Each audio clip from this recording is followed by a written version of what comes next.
Okay, I'm going to call to order the Committee of the Whole meeting of the Board of Education on October 28th, 2020 at Hubble Middle School. Mrs. Hutchinson, would you please call the roll? Here. Mr. Hamlin? Here. Mr. Long? Here. Mr. Matheson? Here. Mrs. Crabtree is absent. Mrs. Garrison is absent. Mr. Paulson? Here. I will lead us in the pledge. Pledge allegiance to the flag of the United States of America and to the republic for which it stands, one nation, under God, indivisible, with liberty and justice for all. Okay, can I have a motion and a second to suspend the rules and adjourn to a workshop setting? Moved. Moved by Mr. Hanlon. Second. Seconded by Mrs. Wheaton. Mrs. Hutchinson, would you please call the roll? Mr. Hamlin? Yes. Mrs. Booth? Yes. Mr. Long? Yes. Mr. Matheson? Yes. Mr. Paulson? Yes.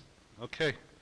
We have two items on our agenda tonight, Committee of the Whole agenda around instruction. First is the District 200 Equity Plan Update, Equity Work Plan Update. Dr. Schuler. Thank you, Mr. Paulson. So we've got a team here tonight that's going to give the board an update on our equity work plan for this year.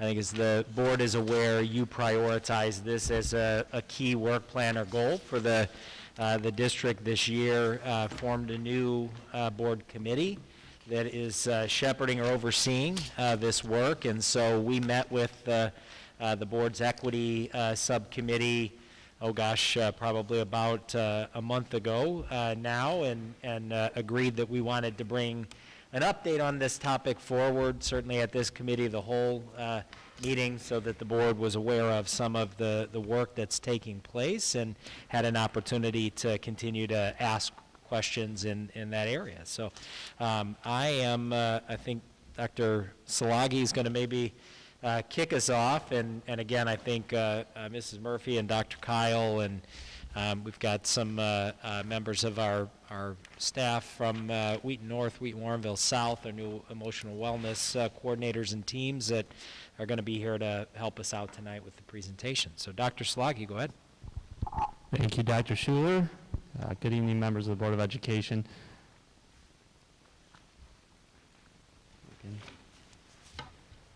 What's that? Yeah. It's not going. Does the mouse work? There we go. All right. Tonight we are going to provide an overview of our equity plan, our recent work and updates. So multiple areas we're going to cover. Talk a little bit about our equity task force, our response to protocol to issues of hate and racism, behavioral interventionists, our emotional wellness positions, some professional learning that we have coming through with our implicit bias training, and then curriculum and programming and a hiring update. So we're going to start with our equity task force, and this is a group of stakeholders that have been together. They've been engaged in student equity dialogue, identifying issues related to race in our school community. This is the group that is comprised of not only educators, it's also got community members, board members, our principal, Mr. Biskin, is on it. Another member in the crowd today too, Mr. Fernandez is on it as well. And it's led by Dr. Kroom. And we're a part of a book study called Suddenly Diverse, and that really guides our discussion around not only identifying areas that we want to focus on as a community, but also furthering dialogue. Dr. Schuler, I know that you've also been a part of leading the Equity Task Force, so I wanted to also give you an opportunity to comment anything on that as well. Chris, so we're 3 meetings in. I think we'll meet for the 4th time here at the beginning of November, and really in the first 3 meetings the group has unpacked the book. So we finished the book and really identified, I think, some of the key themes and topics within the book, and now the conversation with that task force is really going to move toward what are the key areas that we want to focus on as a task force. And so just by way of of context to kind of see how the pieces fit together. So we have an equity work plan this year, and so we deliberately made the decision to say at the same time that this broader group, the task force, is really kind of identifying key areas of need or study, we already have a work plan that's in progress. And so I could see on one level where there might be a question saying, well, shouldn't that have happened first before you even started the work? But we made a conscious decision to start zeroing in right away on some of the areas we knew we wanted to address and attack within our equity work plan, at the same point that this the equity task force is really continuing to identify what are our needs, especially as it relates to needs of our staff, needs of the community, needs of our leadership teams, kind of all of the stakeholder groups, students.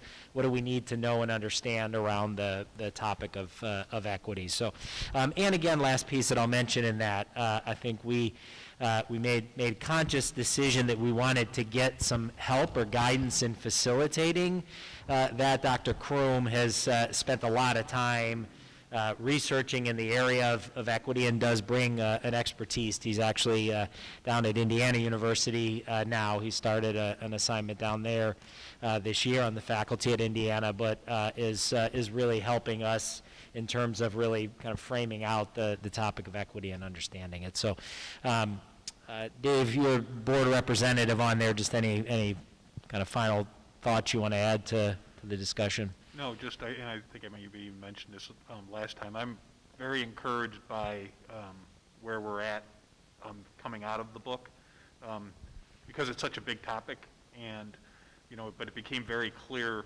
that the path is going to be now on some specific action items and, areas to really focus on, which I think is really good, because we could just talk, right?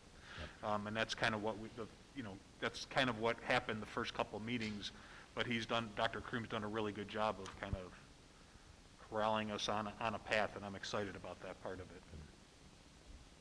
Very good. That's it. All right. Thank you. Mr. Biskin, I know you're hiding behind Dr. Kyle. I'll invite you to come up. Just any thoughts I do want to mention or highlight that Mr. Biskin has also been kind of a co-planner of the task force. Matt and I came together, gosh, it was probably toward the end of last year, to really kind of launch this idea of bringing together a task force. And one last little piece I do want to mention as well is that idea with the task force was not to necessarily bring just a representative cross-section of the district together by geography or by breakdown of participants, but to really bring expertise to the table. So we were very deliberate on the staff side and the community side in seeking out individuals that had not only a passion but an expertise that they could bring into the conversation as well. But Matt, anything you want to add on the task force since you're with us tonight? Sure. It's there's no question that this topic has a lot of layers, and every school in our district is working in their own way to try to address the issues within their school, of trying to create a culture that everybody can feel part of, connected with, and they're looking at structures to see how we can change those to make sure that we have opportunities for all students. And then I think the most exciting part about the work of the task force is that it's starting to build a bridge between the community and the schools in terms of what's going on and how they can help us. And that it's not just a teacher issue, it is an issue that extends from the top all the way to every single layer of our school district. So it's exciting work, and I think we're on really solid footing going forward. So we look forward to bringing an update from the task force as we get a little deeper into the work. Obviously, the goal is to bring an update to the board of kind of key areas of focus or priority moving forward.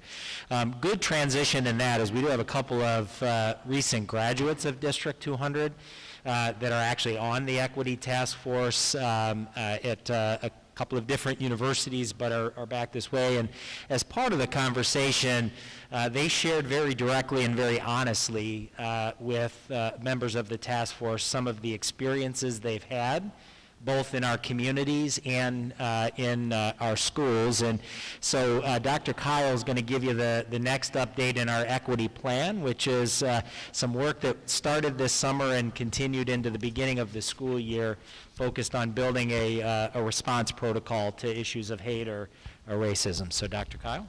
Thanks, Dr. Schuler.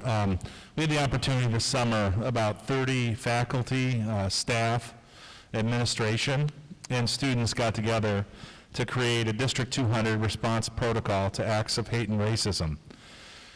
We started early July looking at Evanston Township and what they've used, and then we utilized what we had with a group of administrators. We invited teachers that were passionate about equity and response to hate and racism. We also targeted students from grades 5 all the way through the middle schools and all seniors in high school.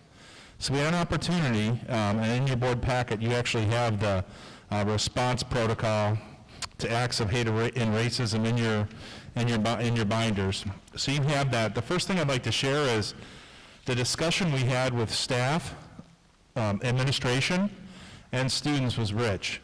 The stories that the students shared with us are that there are students that do experience these incidents in their buildings. So when we met with our students, and this was the last meeting we had about 15 students in person and about 5 that Zoomed in. And students gave us different examples and feedback on what they thought would be good advice to make sure that we have a protocol that actually works, that students can actually use. And if something happens, if we have an act of hate or racism, how do they report it? How do we follow up? We want to make sure a couple things with this. I've shared this with our middle school and high school administrative team. Tomorrow I'll share with our elementary administrative team. We want to make sure we're using a systemic approach to respond to any issues of hate and racism. There's no home for that in our district. We shared with our administrative teams. We'll also add to the elementary, middle school, and high school handbooks. We also will review the protocol with students. For sure, 6-12 we will. We want to make sure at elementary, I work with the elementary principals on how we're going to share this with everybody. But we also want to monitor how many times that we have to use this protocol. We want to use this as data. But the big piece I wanted to share with the board is we had a lot of passionate administrators, teachers, and especially students that felt like this was a protocol that was needed, and it's something that we will add to the handbook and we will utilize systemically. If and when this does happen, we want to make sure they know how to report it. One piece I just wanted to share is obviously if it happens, we talked about reporting it to an adult, any adult in the building. But we also have this Blackboard safety tip line that gets used about once a month, but it's a helpful tool where somebody could anonymously report what's happening to them, and the students felt pretty confident that either one of those are good avenues that they could share if something were to happen in their building to them, or if they overhear something. We want to make sure that we have a great response to any act of hate and racism. So that's a piece that we started in July. We finalized in August, presenting to you tonight. That was one piece that we worked on this summer. Another piece that we've been looking at as a board is discipline. We've been looking at our discipline data for the last 3 years.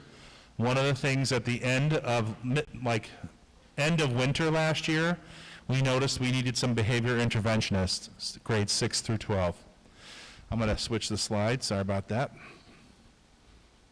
So we have 2 behavior interventionists at middle school. Right now we have one at Monroe. The Hubble one actually had to be a special ed teacher, but we're looking for a second one at the middle schools. We've also added 2 behavior specialists at the high schools, Wheaton North and Wheaton Warrenville South. We've had 4 meetings this year with all of these individuals, and you'll meet the emotional wellness coordinators as well.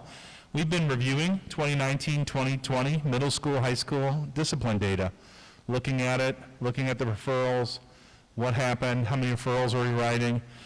We've already started an alternate to suspension process for students in grades 6 through 12, and we are kind of going through school in the pandemic. But I will say we've already had one student go through the alternative to suspension. It happened last week, so that was kind of a good relief from COVID. So we're working on a systemic approach to that. And then restorative practices. Each building, kind of like Mr. Biskin said, each building has a different way that they're going to utilize restorative practices. And the last piece that's on the slide that I wanted to share with the board is we use EAB research, where they take all the analysis of middle and high school.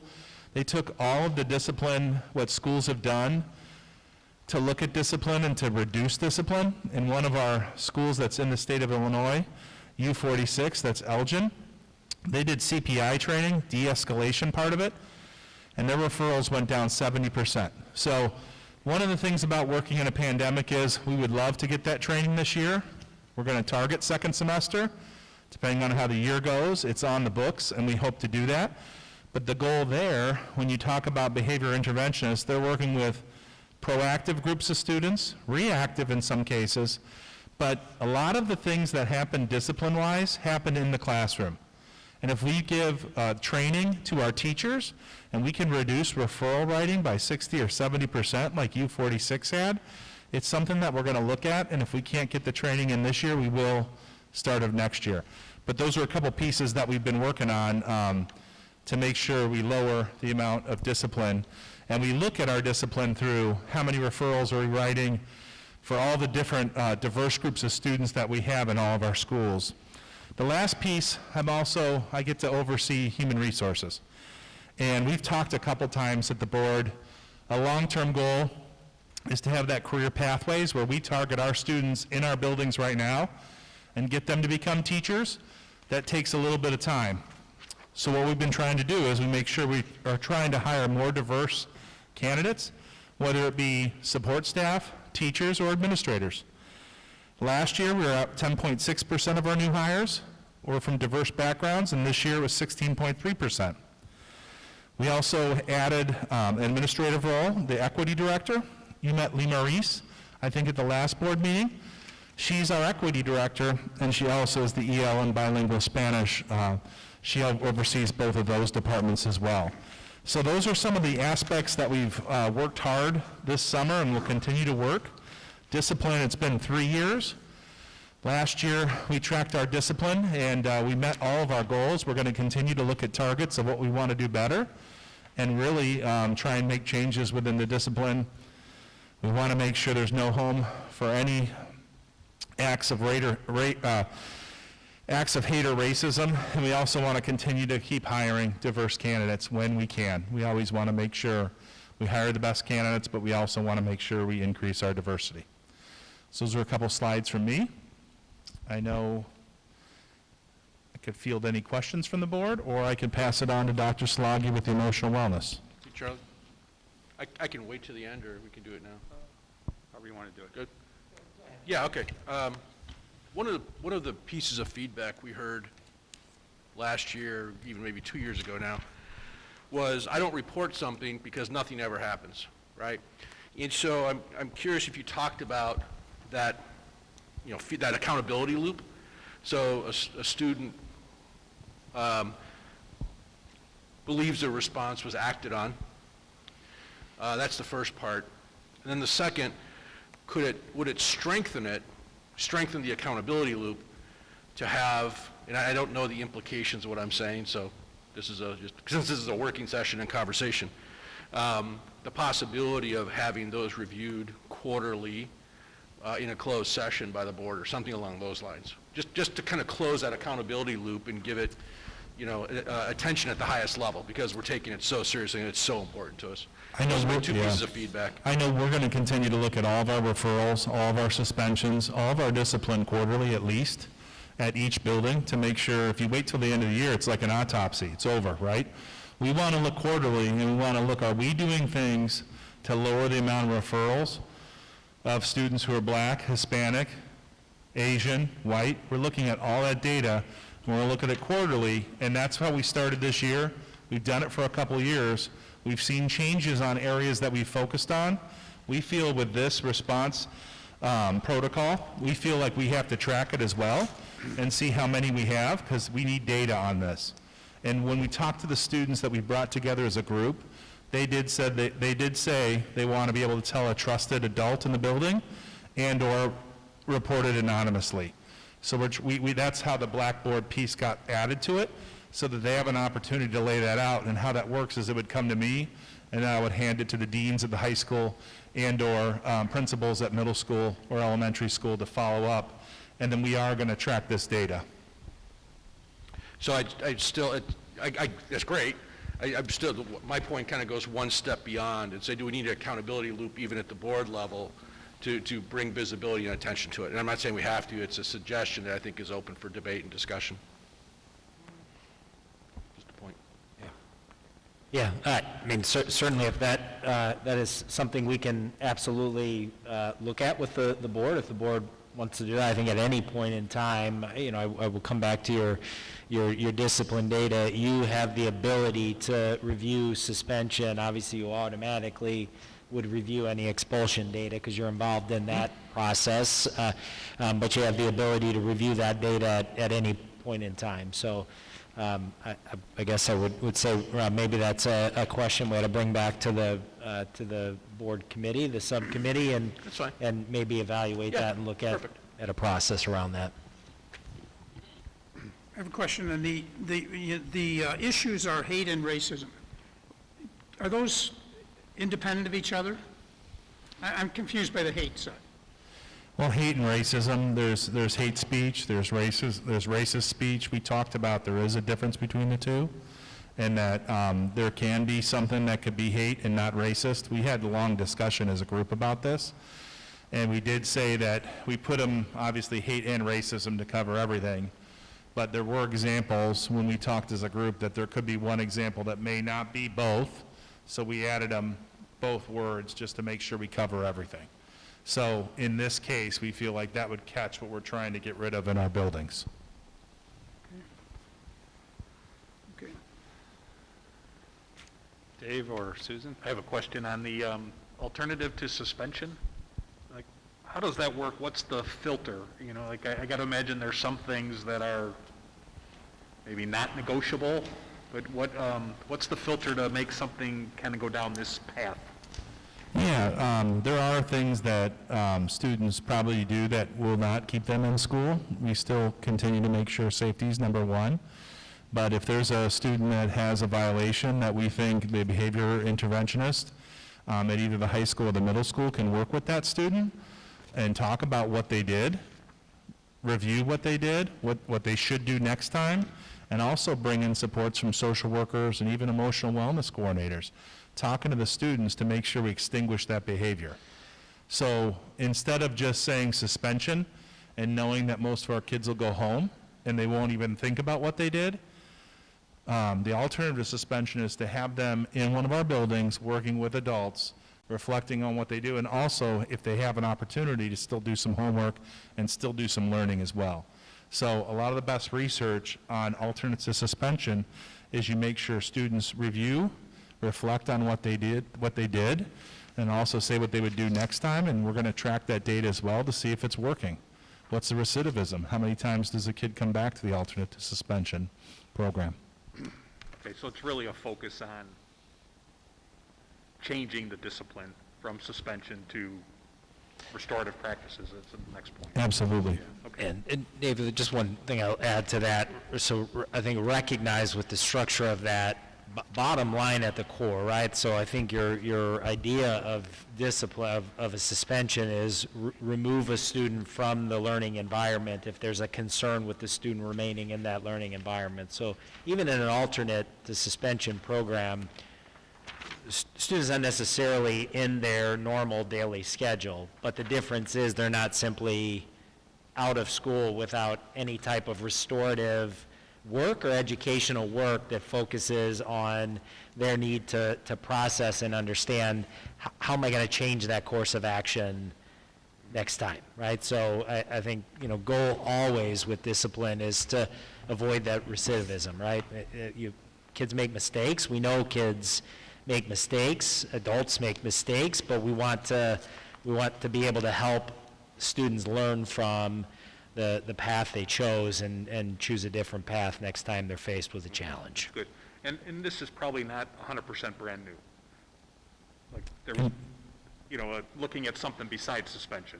I mean, right, there was probably some of that happening in prior years, right? Oh, yeah, since SB 100, we've lowered our suspension rates 4 or 5 years ago when SB 100 came. We lowered them so low that now, we have discrepancies between students. So we have lowered the amount of out-of-building suspension we've used. We've increased in-building suspension, but alternative suspension is more, again, trying to get them to reflect on what they did, trying to get them to learn from what they did, and instead of just sending them home, we have them in our building, and they could also continue to learn. Yep, okay, thank you. Okay. All right, Dr. Slaggy? Thank you, Dr. Schuler, Dr. Kyle. I do want to start, before we talk a little bit about emotional wellness, we've got 3 really, really valuable members of our district team here today with us, and they're going to be talking to you in a few moments about their role. So if they could just give a wave or a stand, I'm going to introduce Tracy Burnham. She's our emotional wellness coordinator for the district-wide. She's also a social work department chair and a social worker at Wheaton North. We've got Kelly Langworthy. She is our new emotional wellness coordinator at Wheaton Warrenville South High School. And we've got Mario Fernandez. He's our new emotional wellness coordinator at Wheaton North High School. Also want to thank both of their principals tonight. Great to see them out here supporting their staff as they'll be talking to you momentarily. So I'm going to talk a little bit about the emotional wellness space. On our board equity plan, we do have a social emotional learning component. Tonight we're focusing really in on the emotional wellness piece because we added a new role to really tackle some of our students that are most in need. And I'm going to talk a little bit about that. So first and foremost, the addition of the emotional wellness coordinator position, their first priority is to coordinate re-entry for students that have been hospitalized.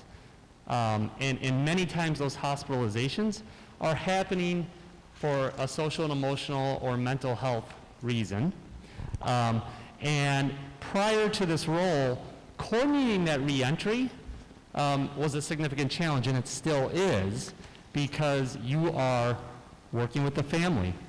You're working with the outside provider and or hospital that was serving the student. You're working with all of the teachers and staff members and administration that are at the school as a student is transitioning back from their hospitalization to make that transition safe and secure for the student so their academic day is smooth, so their social emotional needs are met, so that they have a safe place to go, so that they know what they can expect, because we don't want to have another hospitalization. We're trying to reduce that. And that is the first priority of our emotional wellness coordinators. I will tell you, we have seen an increase in our hospitalizations at our high schools within the first 8 weeks of this school year, as opposed to last school year. I think one of the significant differences in how we're addressing that, though, is having a central person to do that. And they're doing a phenomenal job of that work. They're going to talk a little bit about that role and what they're doing. I do want to go without mentioning, I've talked a lot about in the past year, Signs of Suicide program implementation. That's a screener and a program that we were planning to implement this year.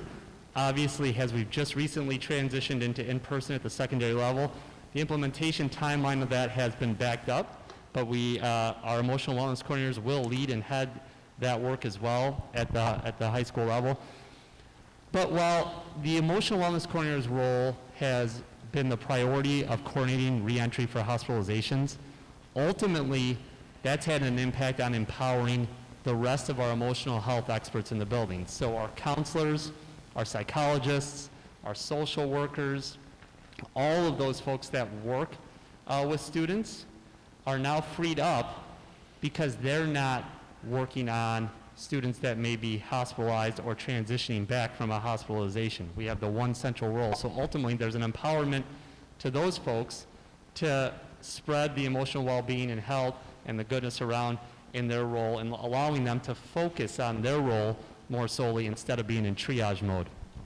Lastly, what I want to tell you is these folks also have worked really hard to contribute to the emotional well-being, not only for our students, but of our staff district-wide. We've had them partnering Thought Leader Network that we've been working with outside, so we're excited about some of the other things that they can bring to the table at Wheaton North and Wheaton South and district-wide. but their primary focus has been coordinating the reentry for hospitalizations, and as they'll tell you a little bit more about their role, you'll also see a tie-in to our equity work as they discuss this a little further. So I'm going to turn it over here, let you get to meet them a little bit. I'm going to start with Kelly Langworthy from Wheaton Warrenville South, the emotional wellness coordinator there. Hi, good evening. I'm Kelly Langworthy. I'm the Emotional Wellness Coordinator at Wheaton Warrenville South. Thank you, Dr. Slaggy. He did such a great job of explaining exactly what we are kind of working with day in and day out in this role. Just as he mentioned, there's quite a few factors that play into what we're doing, quite a few different responsibilities, but our main one is taking care of some of our most vulnerable students, and that are the students who are returning to school after being hospitalized for emotional needs or addiction issues. Within that role, just want to make sure I don't trip here, within that role, we have to make sure that we are taking care of 4 major players here, and that's the folks at the hospital, the students themselves, the families, and the staff. With the people at the hospital, we really service as a liaison. These hospitals take care of students from all the schools in the area, and so it reduces their need to know exactly who to contact at which school at what time and who's working with one student. You stop, you call Kelly, you call Mario. We will then disseminate that information around to the folks necessary at the school, so it kind of simplifies that for them. Most importantly, I think we would all agree, is working with our students who are coming back from these hospitalizations. As you might imagine, this is a highly, highly anxious situation when our students are returning, okay? So we want to make sure that we are providing them a soft place to land when they return. So you can see here's a picture of one of our spaces, and the goal here is to make a relaxing, peaceful space that is welcoming, that doesn't feel like a hospital and doesn't feel like a school, but feels again like this soft place to land, a place that I can go, that I can be welcomed, and that I can do what I need to do as a student. If you were to stop by one of our spaces, you would see typically one of 2 things: students working on catching up on their academics, or students working to de-escalate themselves after they have been in an elevated state of anxiety because they most likely dealing with in class. So at that point, then they have access to that space to be able to stop down, work with us, or work independently to get themselves regulated so that they can get back to the classroom and be educated. We also want to make it a high priority that we are working with the families. I hope that no one in this room ever has to deal with a child at this level of crisis, because it hits you right in our biggest fears as parents, and that's really their safety, because most of the students that come to us have been suicidal recently. So with these parents, we want to make sure, one, we're making things easier for them, okay? So they don't have to call attendance and call the nurse to let them know about a med change and contact each teacher to say, what did they miss and how am I going to make up the Unit 1 test in Spanish, or whatever the case may be. I got it. We're taking care of it. We take care of all of that for them. So we help that. And then we also service to reassure them that we got it. Somebody is watching your child for you. They're not going to fall through the cracks. They have a space. They have someone who will take care of them until they're kind of back to their baseline and ready to be off and running. And 4th, our staff. We want to make sure that we are making things as simple and easy as possible for all of our staff, our teachers, and the counselors, the social workers, the psychologists, who are already stretched so thin. And we hope that this will provide them a little bit of relief from that so that they can do all of the other priorities that they have, which is a lot. So with that, I'll pass this off to Tracy Burnham to talk more about that. Thanks, Kelly. I'm Tracy Burnham, and like Dr. Salagi said, I am the Emotional Wellness Coordinator for the entire district. I've been in that role. This is my second year in that role. And I also serve, like he said, as the department chair for social work, and then as well as a social worker this year at Wheaton North. So I've been a social worker in the district for, this is my 20th year. And so really, in those 20 years, you know, I've definitely worked with my fair share of students who have returned from hospitalization. And, you know, like Kelly was saying, the impact that, you know, working with a student who's been hospitalized and is returning, the impact that that can have on our staff is very significant. And so just in terms of being a social worker, a student support staff member, the intense needs that these students present can take up a significant portion of our time. And so, you know, then the other piece is like with our roles, you know, we're pulled in many different directions. And so, you know, we've got crisis situations and risk of harm assessments and just the general students that need to check in with us and parent meetings. And so trying to be in multiple places at once and still be available to service that student who's returning, a dedicated person that's going to be available for that student when they need it. And then also knowing that they have a dedicated space that they can go and be at, which with other trained staff members. So that's been key. The other part is that our emotional wellness coordinators have been trained in our district risk of harm to self and risk of harm to others procedures. And so that means they are also available to help support the rest of our student support staff in conducting these assessments of students. So if those kind of crisis situations arise. So, and just based on our hospitalization numbers, you know, our risk of harm data is also increasing. And so there are definitely times where we will be needing to depend on them to assist our staff in these crisis and assessments. The other piece with this position, I feel creating this position has definitely had an impact on our teachers. So, and really in a couple of different ways. In the past, teachers had to work with different people for different things. So they were coordinating homework with a secretary, making sure the secretary had the homework to give to the hospital program. They were figuring out, you know, talking with the dean about what periods was the student supposed to be in my class as they're transitioning back.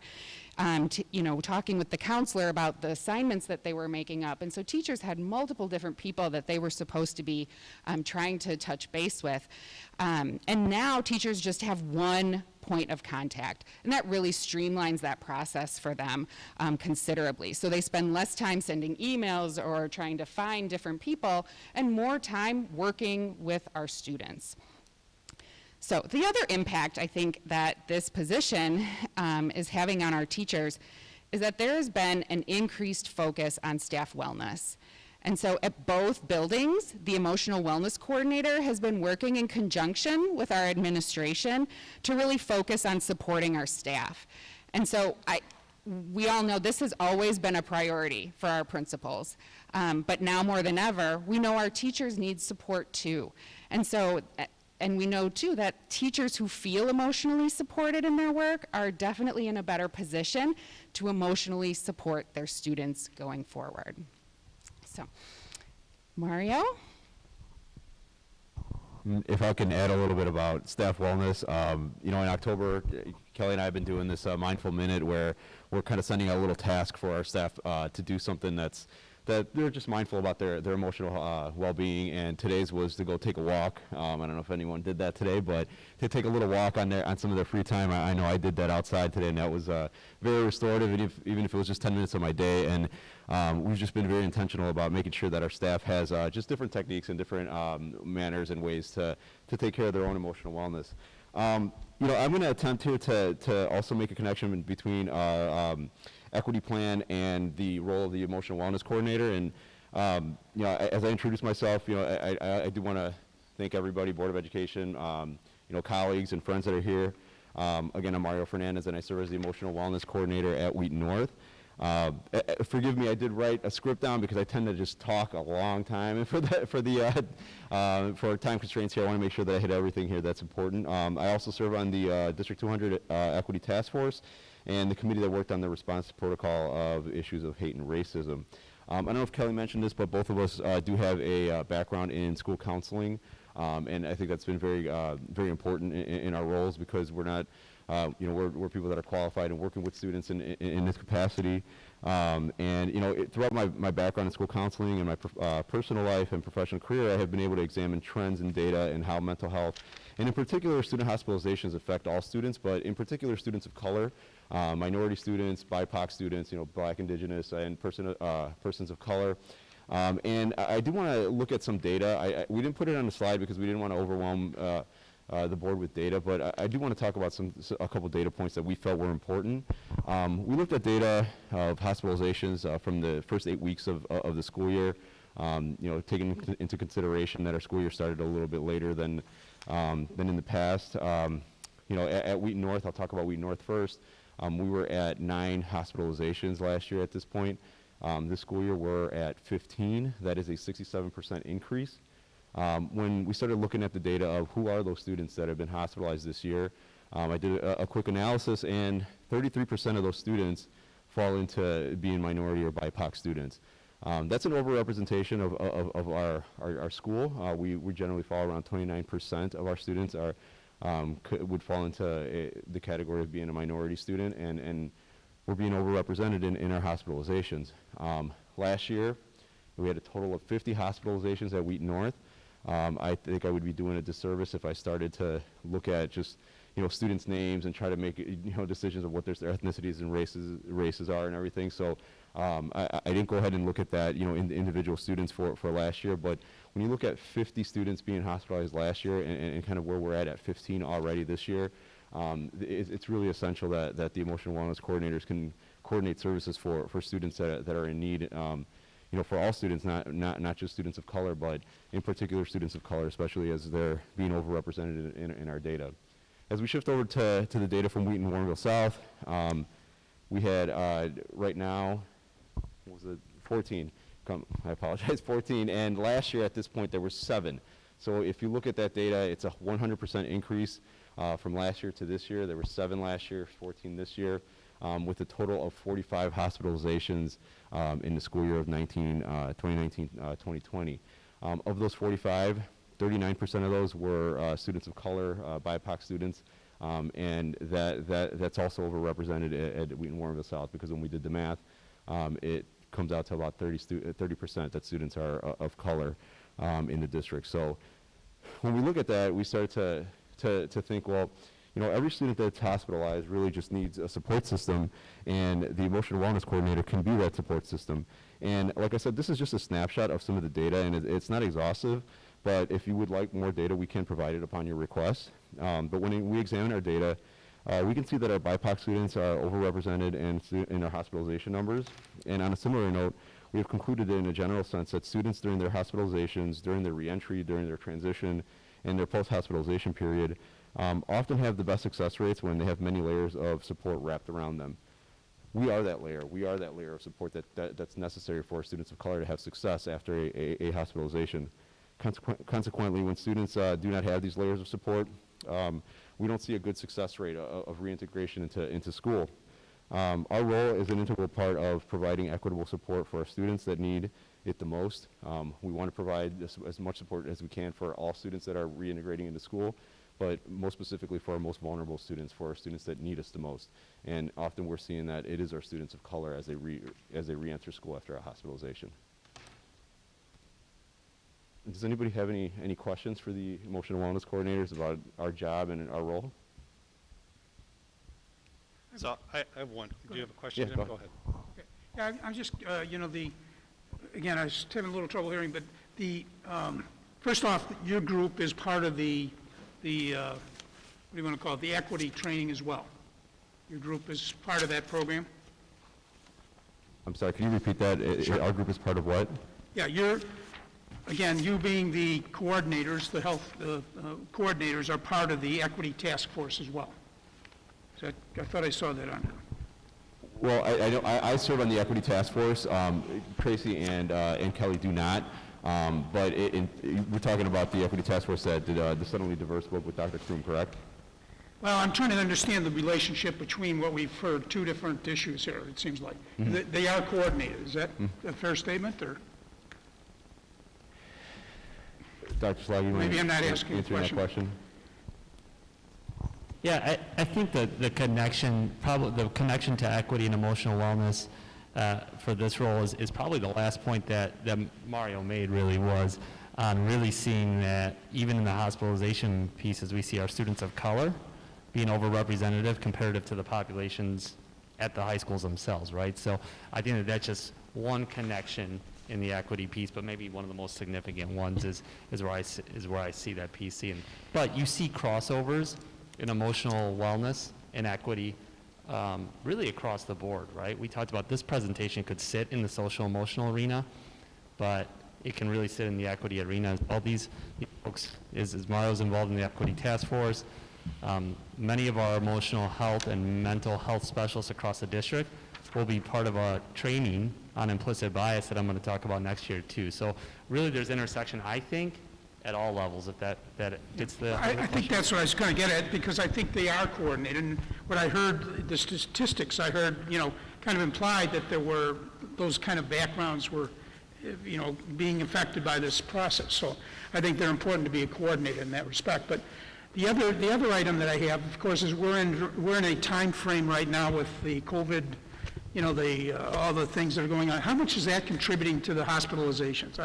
We've heard a lot about that in recent months, is that what's causing that, or is it something independent of it? I would, Kelly, you want to take that? Yeah. Well, of course, it's very hard to say definitively one way or the other. However, what we're seeing right now are teenagers that are not living the typical teenage life that they were used to, right? So the question is it the behavior right now of them not being able to socialize in the same way? Is that creating some of that? Or is it that there are just eyes on them in a different way? Maybe parents are seeing them in a different way. They aren't expected to get up and get to school. Usually, that's a pretty good indicator that something is wrong. When you cannot function in the way that you're expected to as a teenager, then it's easy to get eyes on you. Your attendance goes down, your grades go down, your behavior changes. So it could be that their expectations are a little bit different. But of course, then we have just a generalized higher stress. I think all of us in this room can attest to that. Just in general, feeling a higher level of stress, that could play into that too. And if I could just add a little bit to that too, and as I looked at the numbers from last year, with Wheaton Warrenville South having 45 hospitalizations and Wheaton North having 50, a lot of that data stopped being collected after like March 13th.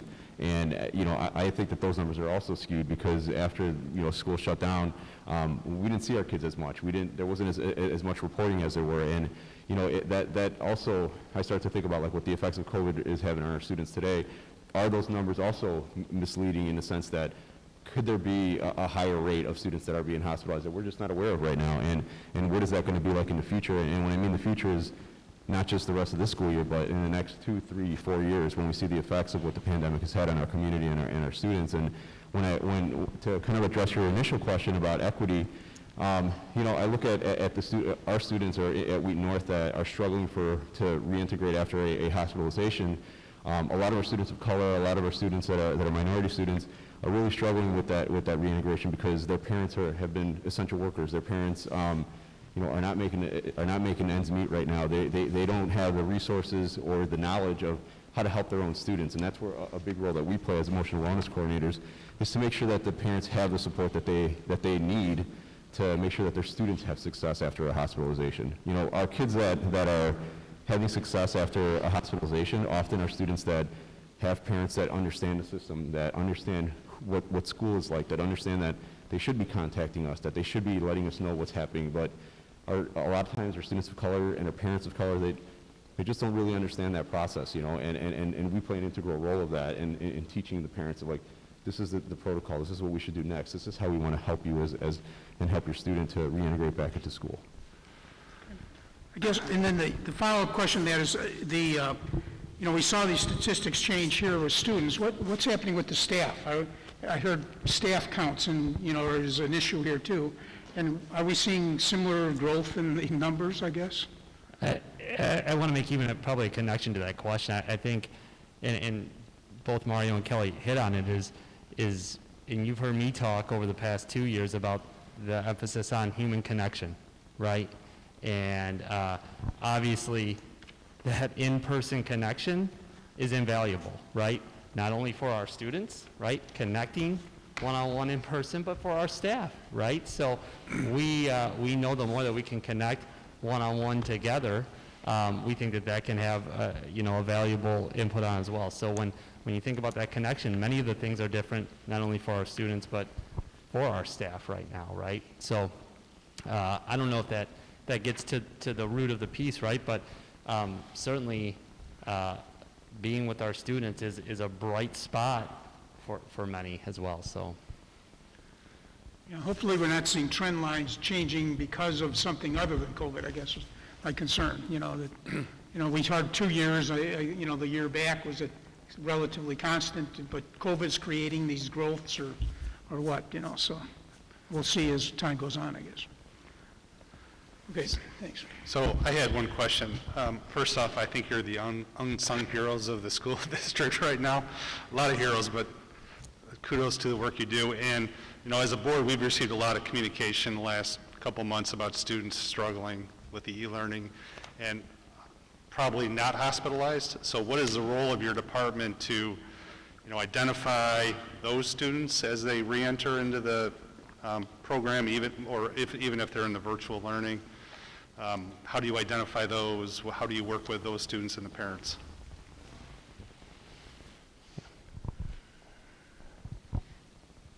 At both high schools, our emotional wellness coordinators sit on their student services team. And so really, the students that you're referencing that have, had struggles, especially with our remote learning, those students are discussed at our student services team. And as part of that process, we're talking about what are those interventions, what are the things that we need to try to put in place, especially right now, because our interventions probably need to look a little bit different because students aren't with us. Maybe they aren't with us at all in terms of being in person. And so both Kelly and Mario sit on their team, and so on all the teams actually, because we have them broken up into small groups so that we can have meaningful discussions about what is going on with this student. And so, just to speak to, some of the things that the teams are doing is, we're doing home visits, trying to, identify those students that are not connecting with us for what is the reason. And so, and I can say I was out on 5 home visits this morning because today was our asynchronous day, so it allowed myself along with my team to go out and try to connect with different families. And I will say, in looking at that piece too, there's a huge connection there with diversity and the equity piece. Of the 5 families that we went to visit, 4 of them were students of color. And so, and I would, without knowing their SES, but I would fair to guess that their social economic status was also in the low category. So I think that we're trying to make our interventions a little more diverse as well, to try to meet the needs of what students are coming to us with right now. And so one of the home visits that I have been on recently, we went into the home, we worked with the students and their parent to try to get them connected with their internet. And so, I had a school counselor who was, had the student's laptop and was connecting the Xfinity cables. And even though there was an Xfinity van parked out in the lot, we were the ones that got those, the 3 girls that lived in that home connected. And so our teams it's really a team process at our high schools, for sure, that are working together to try to figure out how can we best connect with this student and get them engaged in the learning process. Okay, any other questions on this section? All right. I just want to thank the three of you. Great job, and we're so proud and happy to have you be part of our district. Yes, thank you. Can I ask one, I'm sorry, can I ask one quick question? How are we, and I understand that we're reaching out to students, and I obviously fully support that with what you're doing and, identifying aren't why, and I mentioned this a meeting or two ago, are we actively reaching out to our students? And I don't know if that is the emotional wellness coordinators, if it's their counselors, like actively, and this for the staff too, actively reaching out to students and saying, like on a regular, consistent basis, if you're feeling down, you're feeling anxious, of any income level, race, whatever, that keep that message out there. If you're struggling, please reach out to us, because there's a lot of students out there who I think who are struggling, who parents don't know what to do. They may not even see it because they're struggling themselves, and giving students that power to say, you know what, I need some help, and I just need somebody to direct me. And I think that constant, maybe not constant, but regular communication of there is support here for you. You don't have to go through this alone. Yeah, great question. I think I take that all the way down to our classroom level.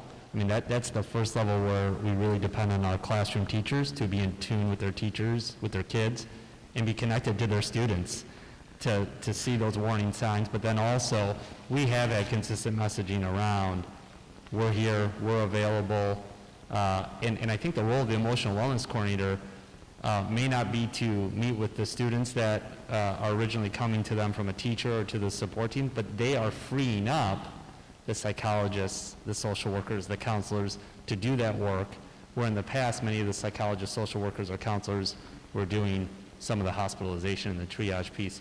But to me, Susan, the question is really, are we focused on making sure every kid has a trusted adult and they're connected to school? That was a significant push that we've had in the past couple of the years, and as we've gotten kids back in person, we need to restart some of those pieces, but then in the virtual learning environment, we've got to be attuned to that too.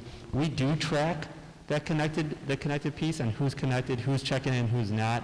Both our high schools have systems for that too, and I know those kids are brought to the team as well. So, but it's a great point that we want to keep at our forefront, and that at the ground level, it starts with our teachers seeing all students, right, and making sure they're connected. Yeah, because I just think there's a lot of students who go to class every day and they'll participate, and on the surface they look like they're okay, but they're really struggling. And I just want to make sure that they understand. And again, this goes for staff too, that staff is aware of their resources that they have available to them, and that it's a regular communication to them. Oh, okay. So like Tracy, I've been with our district for a long time. This will blow your mind. As busy as these teachers are, every day, don't forget to take your attendance. Go ahead, take care of this, do all of these things. Now do remote and teach them both at the same, just a whirlwind, right? They don't have time to go to the bathroom, nothing. They don't eat lunch, nothing. Yeah. It blows my mind, because they are constantly at the door of the counselor saying, something was just not right. It gives me chills, even now, to talk about it. Yeah. I don't know how they do it.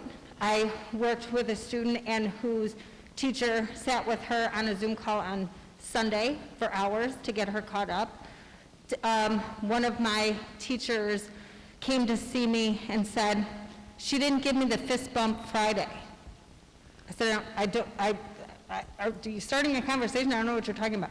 No, Fridays, you fist bump. Every kid walked in, she dodged me, she wouldn't make eye contact.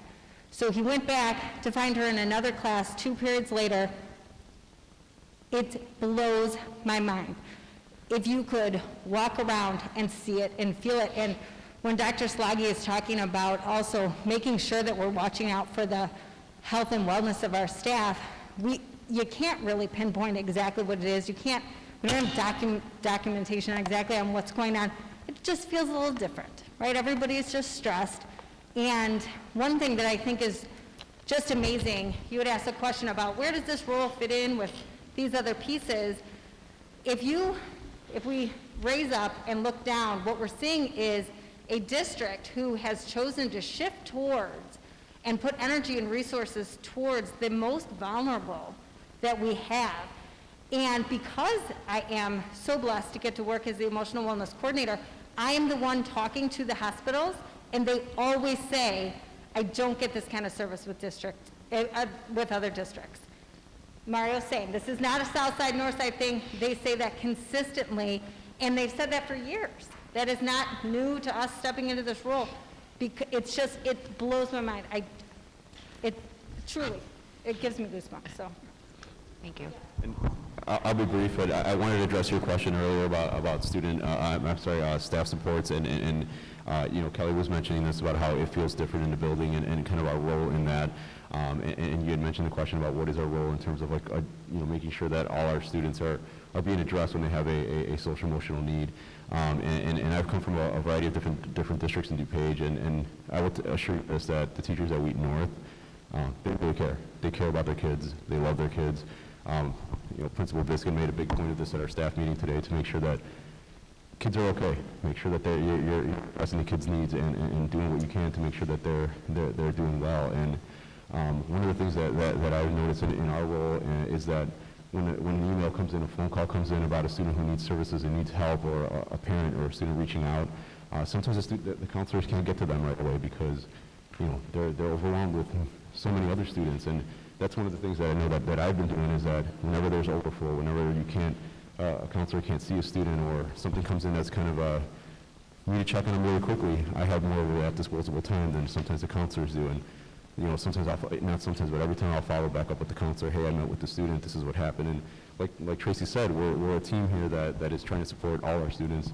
Obviously, not just students of color, but all our students. And we just feel that our role has really been this kind of like Swiss Army knife of like social emotional wellness for our schools. And as Kelly was saying, that the atmosphere feels different in schools, and the fact that our teachers are in their classrooms, socially distanced on screens, and not getting the energy that they get from their students all the time, which what they're used to. Our staff do need that connection, like Dr. Slagi was saying. And I'll just kind of close it with saying this, that on Friday afternoon, I had a teacher come into my space where I got couch and some soft furniture where people could kind of come talk, and she just started talking to me about her mom's birthday and her kids, and just kind of needed to talk to somebody, and we were there till like 3:30 on Friday. And I feel like that's part of our role sometimes, to just listen to people, and whether that's a student, whether it's a staff member, whether it's a parent, and I think that a lot of people need that right now. A lot of passion from this group, so thank you. You guys are great. We're really proud of you, and thank you. Very thankful for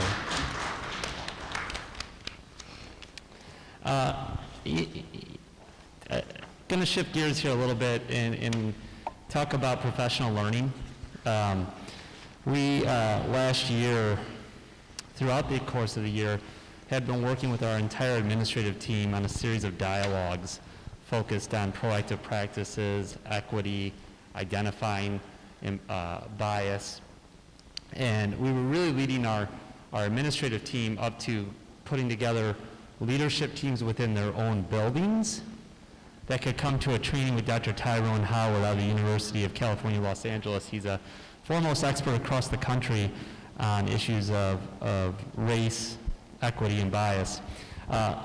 We are thankful that training was actually scheduled for June, and obviously as we pivoted in March, it's been pushed back, but we're happy that we're going to be having him come back on November 13th. And the focus of that is obviously, as we say, implicit bias training, but really to have our teams work on not only identifying and having awareness of bias, but to adjust thinking so that we can eliminate discriminatory behavior, right, that we may not even know exists at this point. The process to get there is starting with this work and obviously bringing an expert. Dr. Howard has been at Wheaton North, I think, once or twice as well, worked with many teachers there.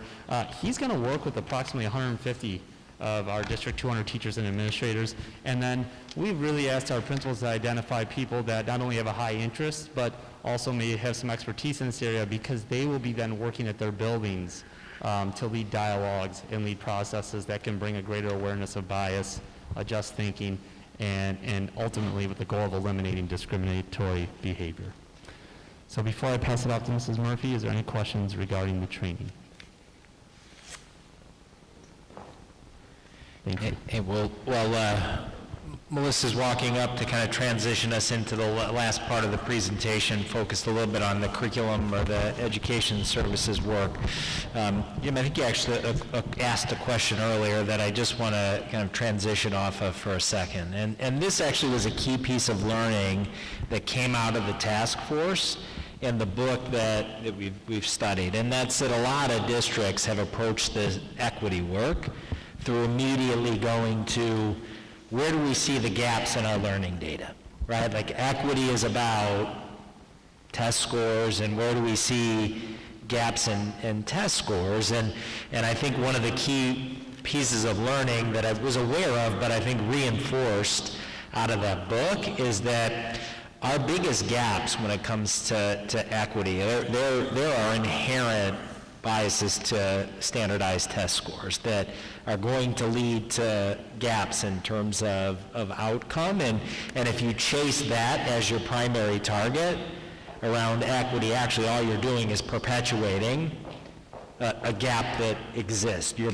greater opportunity is to really drill into where are there actual opportunity gaps for students, where do we see they're having genuine opportunity gaps that are inhibiting their ability to access education and the opportunities in our buildings and our communities. And so you saw this presentation tonight lead with discussion then around student discipline, discussion around emotional wellness, discussion around implicit bias training and capacity for staff, right, to focus with students.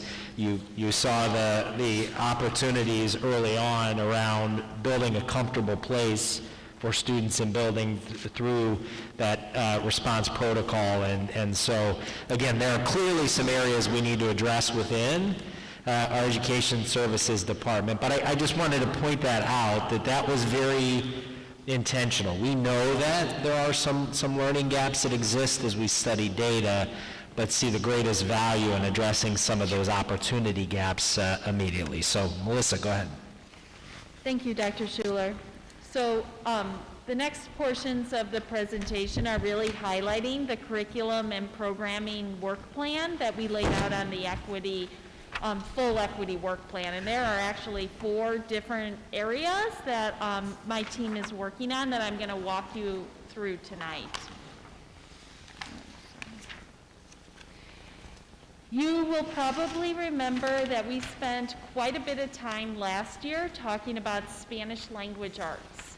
And if you recall, we were working on this because ISB has a goal that all bilingual programs do focus on Spanish language arts standards. And we had an exploratory committee that was looking at 3 different models of how we could incorporate the Spanish language arts standards, with the red circle being what we are currently doing, where it's our bilingual Spanish program, but we would be enhancing that. And the 2 outer blue circles were the other 2 programming models we were looking into with dual language and foreign language at the elementary school. We did have our last exploratory meeting. We were very lucky that we were able to get that in on March 4th before we really shifted everything. And at that time, we walked away with recommendations for our buildings. Johnson made the decision that they would further explore and plan for foreign language at the elementary school. Pleasant Hill, which if you recall, Pleasant Hill and Johnson's our schools with our largest bilingual Spanish populations, they weren't at a point where they could firmly decide which model would be best. and had decided that they wanted to bring that conversation to the building level to further explore. So, and then our buildings with the smallest bilingual populations, which would be Washington, Hawthorne, Sandburg, and Bauer, they had recommended that it would be best to continue with our TBE model, but we would need to be enhancing that model and incorporating the Spanish language arts standards. So when you look at what would be our goals for our students, we have 3 major goals. First and foremost, our goal is to always be reaching English language proficiency. And we measure that yearly on the WIDA access test, so we're always looking at their speaking, reading, writing, and listening. Second goal being around developing their Spanish bilingual proficiency. And we would be measuring that using the ACTFL World Language Standards. Those are the same standards that are used in our foreign language courses at our secondary level. And this is really that idea of building their proficiency with academic language in their native language. And then the idea of cultural advocacy. We want our bilingual learners to appreciate their bilingualism, celebrate their linguistic and cultural identities, and develop skills to share those cultural and linguistic expertise with others. So here lays out the specific work plan with regards to Spanish language arts. We're really focusing it this year with Pleasant Hill and Johnson Elementary School. So Dr. Puello, our EL Equity Director, is leading this work with those teams. They're forming committees at the building level to look at comprehensive planning. And that includes looking at curriculum instruction, assessment, and professional learning with an eye on our primary grades, with the hopes to be able to start implementation the following school year. So the second goal that we have on our equity work plan has to do with expanding our collection of diverse text. And we talked about this last year with that analogy that the text should be like a mirror and a window for our students. So they should be able to see themselves in the books that they read, but they also should be an opportunity to learn about the world of others through the books they read. And so this goal, actually, you'll see the timeline on that is quite long. And we've laid out the steps here for you of what we're doing. Right, first and foremost, we're in process right now of completing an audit of our literature at the secondary level that is used in our language arts and English courses to see what that current collection looks like and what are the needs for expansion.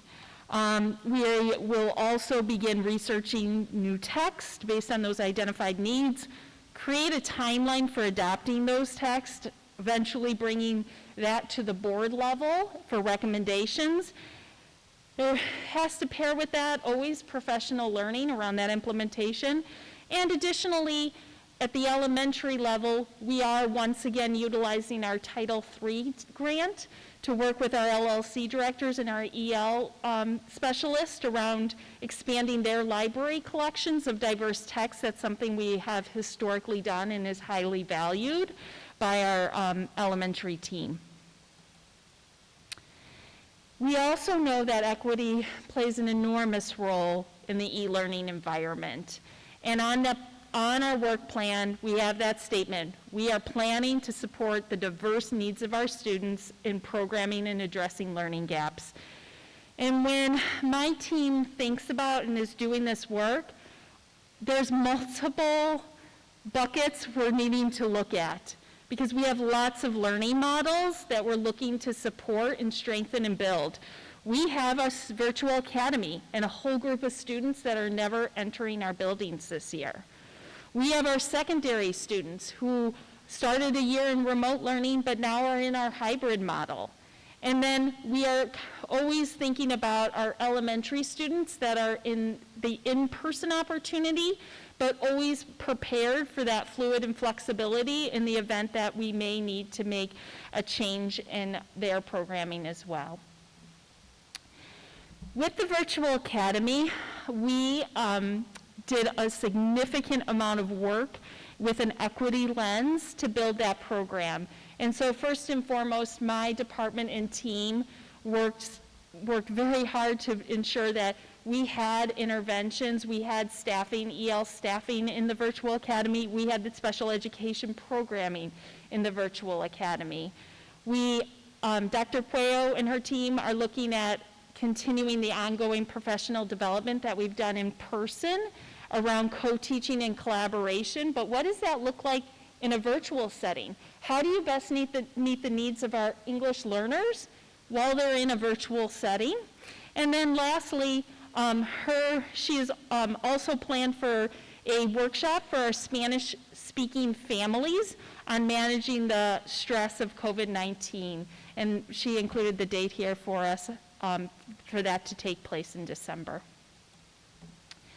In terms of elementary, the team spent a significant amount of time in the spring and the summer being fully prepared, and that paid off with having our virtual academy, but it's also ready to go in the event that that would need to be used.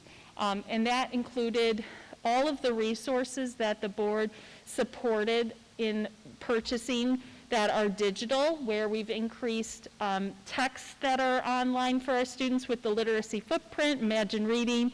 We have our math program, Zern, and we have a digital component for phonemic awareness now as well.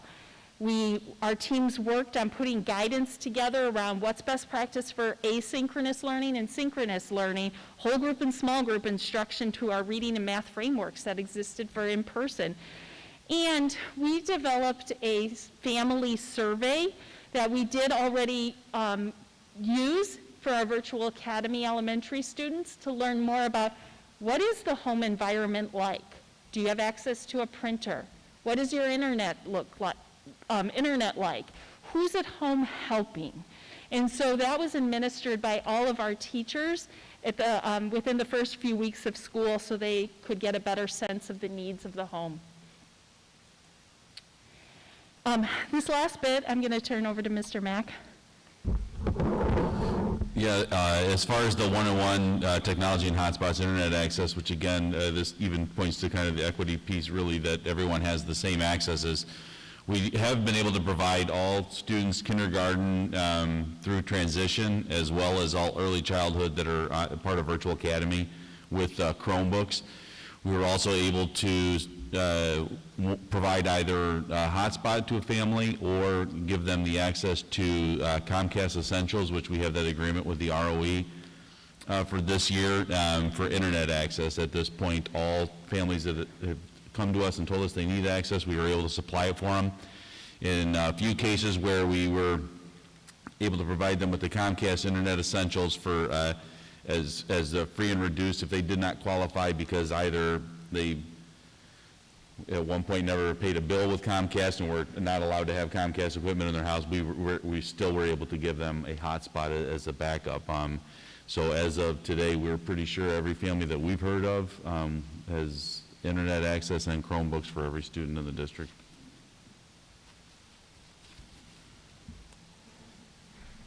We've reached the end of the slide deck. All right. Any other questions from board members? I have a couple kind of dating back to the beginning, more comments, but anybody have any comments on the remaining topics? Okay, just a quick couple of comments.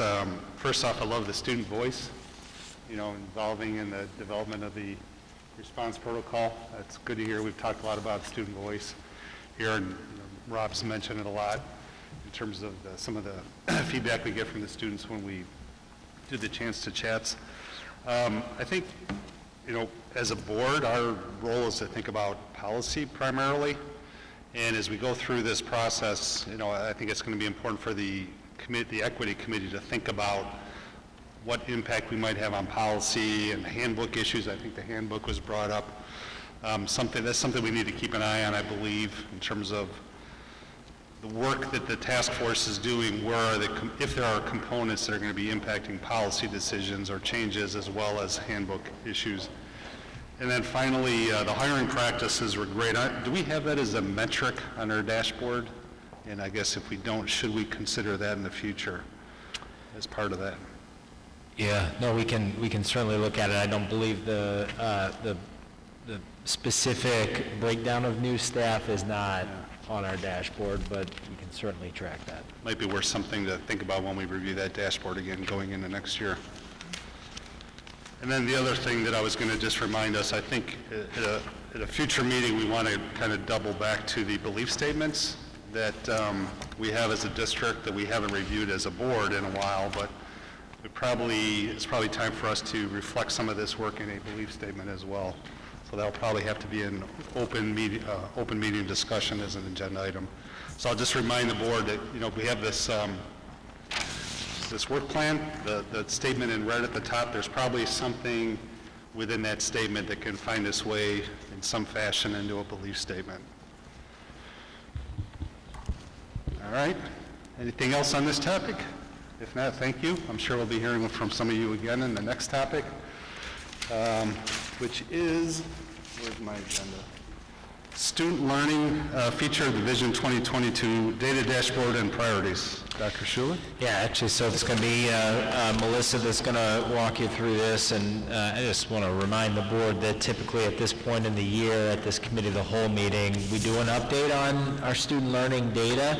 Much of the data that we would typically provide an update on, we actually don't have from last year because we did not do any of the standardized tests last year across the state of Illinois. So Melissa's going to give you an update on the touch points on our dashboard that we can provide context and update, but then try to dive a little bit into some of the learning gap analysis that we've done at the beginning of the year, given the reality of how we ended last school year and have started this year. So, Melissa, go ahead.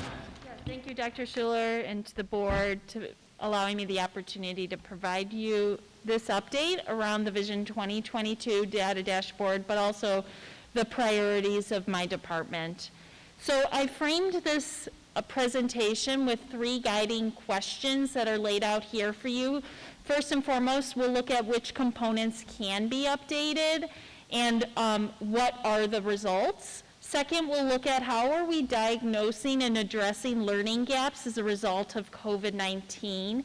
And lastly, I'll talk to you about the priorities of my department this school year, but also the items that we have needed to put on hold due to the current learning environment. So we'll start with our data dashboard. So here are the 7 components that we speak about yearly with regards to student learning. And so it's been a year since we've looked at these, so I'll reorient you to what we have here. So you'll see across this top there, the 7 components. Along the left side, you'll see the rating criteria that we use for each of those. And along the bottom, you'll see the 3 rows of data where you have the baseline at the very bottom, the middle row being the information we spoke about last year, and then the top row being the most up-to-date information we have. There are 4 areas we're unable to report to you on, which Dr. Schuler already mentioned are due to the achievement testing that we did not do in the spring, but also the last area we have not updated with regards to attendance due to the different, systems that we used in the spring. We're not able to accurately measure that to the same degree, although we had excellent participation during the e-learning time period by our students. So I'm going to start here with freshmen on track, and you'll see since the baseline year we've had a very nice uptick of the percent of students that are on track. We continue to mark this area as making progress this year. Diving into that metric more, just a friendly reminder about what that actually does mean. This is a state metric on our state report card, and the way they define it is that it's the percentage of first-time 9th graders that have learned at least 5 course credits and without failing more than a semester in a core course. And so our high school teams have put a number of systems in place that have resulted in that growth in this area. So first and foremost, we have a strong system in place for course placement for incoming freshmen. And that process actually starts in December with Dr. Ozumkowski preparing comprehensive reports that are shared with middle school teams. There's a lot of coordination and collaboration and conversation that happens between the middle school and the high school with regards to course placement. But it doesn't stop there. Our high school teams are always monitoring students throughout the semester to ensure it's a good fit for success. We've had professional learning communities in place for a number of years, and our teams will tell you every year we get better. And so the focus for professional learning communities is always around assessment, monitoring student results, and our staff collaboration on determining the best ways we can support our students. And lastly, the idea of continuous monitoring of grades that are in progress for our at-risk students. And that last bullet point, we're really going to talk a lot about further in the presentation as well. Next, we'll look at graduation rate. And so we've stayed at the same percent as last year with 94%. And that is actually marked gray on it's like not looking that way on here, but it is actually marked gray on the dashboard. And what I will say is when you see 94%, I think a lot of people say, why are we saying that is attainment or making great progress when it's not 100%? You have to remember a few factors that come into play. First and foremost, we have our transition students that stay with us. And so they do count in that group that has not graduated at 18. We have our students that move in that have insufficient credits, and we work to make sure that they're on track and graduate, but they may not do that at the age 18. We have our students who might be English language learners and come to us without schooling, but they stay on longer. And we have students that move away, and we are unable to track whether they have continued with their schooling or not. And so those are the factors that come into play with that. And lastly is the component here of the students that have at least a C or higher in at least one AP course or a dual credit course. And so that is holding constant there at 70%. And so when diving a little deeper into this, so we do have 20 advanced placement courses currently at our high schools. And a reminder that we have the AP Inspiring Excellence program that really works to clear the path to enroll more students in AP courses, specifically looking at students of color.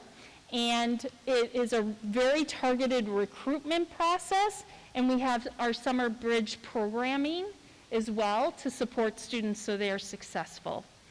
The area where we could expand in the area of growth is really in that dual credit place where I listed here for you the 4 courses that we offer between our 2 buildings that are dual credit courses. And really our next step that we have talked about is providing opportunities in dual credit in the area of education. And this is really the next step for us with regards to dual credit expansion, but also seeing that metric increase on our dashboard, because I believe we can attract a different kind of student with some other dual credit opportunities. And so we're going to talk about that dual credit opportunity with the field of education a little bit further in the slide deck as well.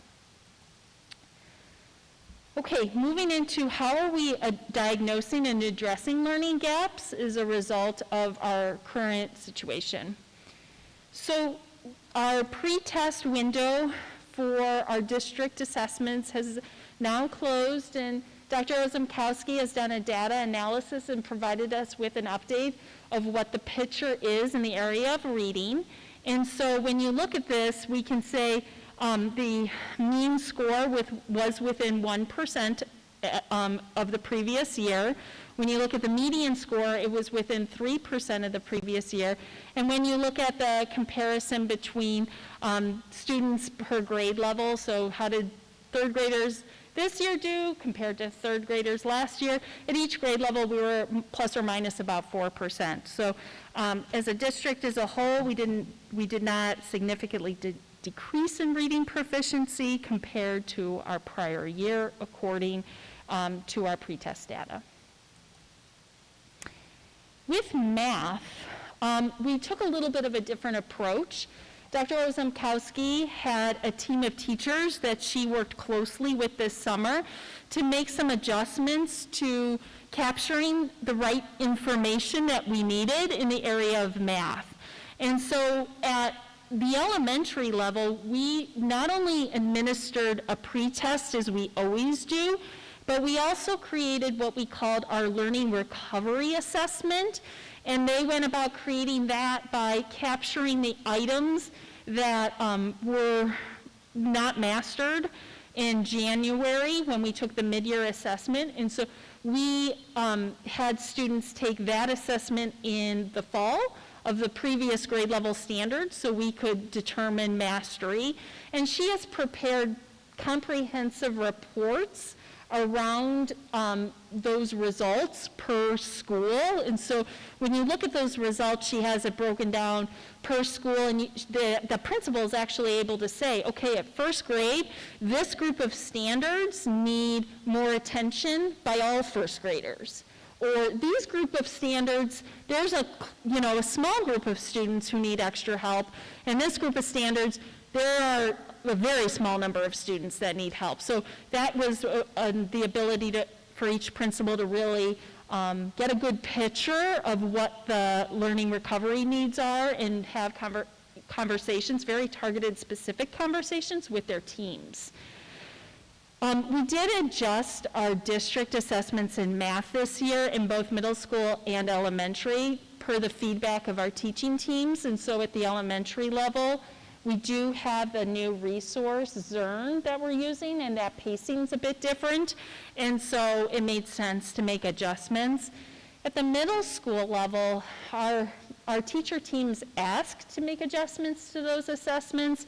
They really wanted more items per standard of the most essential content, so they would know it wasn't just, the students didn't just do well on this type of question, but they had more data points to draw better conclusions. Now, when we are looking at our secondary data that we have at this point in time in the year, and you have to remember, right now, we are just days away, really, from the end of the first quarter. And when we look at that data, we're really talking about our attendance data, and we're talking about our grades. And right now, at the secondary level, the attendance is actually only slightly lower than last year, but we are seeing an increased number of D's and F's, but at our middle school and our high school level right now.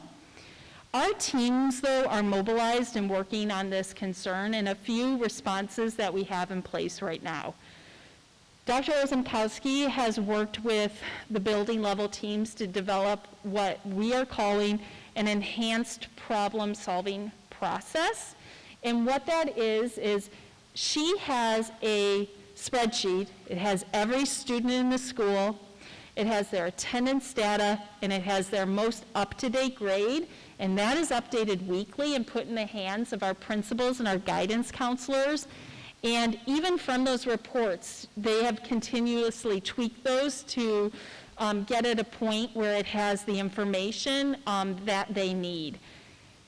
She has held workshops with her principals and counselors to monitor that school data, and I know our principal teams are looking at that as well with their staff.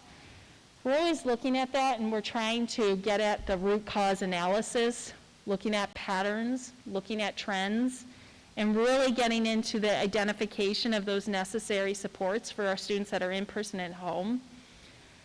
We have the most amazing administrative team who, upon discovering what these grades look like, have been all over this and have been talking about what to do. We have our teachers who are pouring their heart and soul into making sure they're supporting their students during this time period. We have the very best teachers. You heard a lot of the things that our emotional wellness coordinators talked about. I'm talking with teacher teams all the time. I'm hearing teachers that are working with students late at night because that's when they can help them. But I have to say, the e-learning environment is challenging. And when we don't have our students in our buildings all the time, it just makes it just enormously difficult to do the job that we're trained to do. We were trained to teach our kids in our rooms.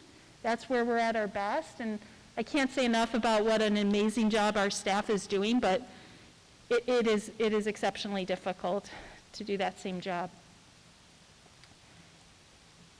So when we look at how are we addressing learning gaps, we did not wait for September 1st to start working.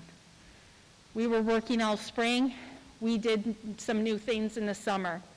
We redesigned that freshman bridge program to meet this learning environment. We continue to have AP Summer Bridge.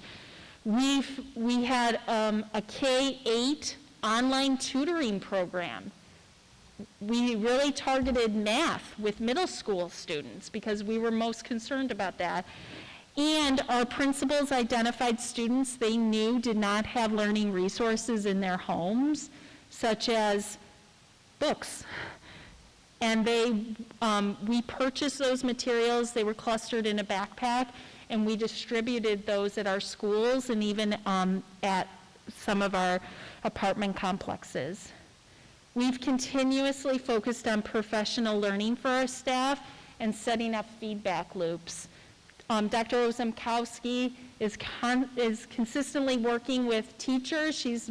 All this week I've seen her hosting formative assessment workshops virtually with our staff, talking about how we can collect the best information on our students' learning. She's hosting those data dives with our principals about the reports that she's creating and the information she's seeing. We continuously work through our professional learning communities. I'm also very excited to report to you that Scott Radford, one of our special ed directors, has arranged for a cohort of special education teachers to go through Wilson certification training. And Wilson is a very specific intervention for the small group of students that have word identification and decoding issues. It's a very targeted intervention, and so we have a group going through that training now. I also want to highlight Mrs. Moran, principal of Virtual Academy, arranged for all of her staff to start the year by meeting one-on-one with every family member to talk to them about what that experience was like in the spring and what they needed to be successful this fall. And my staff, and I know the individuals over here, we have ongoing meetings with our teachers. I will say that that is one of the silver linings of the pandemic, is how I have been able to connect with teachers much more easily because it's only like a Zoom call away. And it's much easier to be able to connect quickly online and bring a lot of people into a conversation.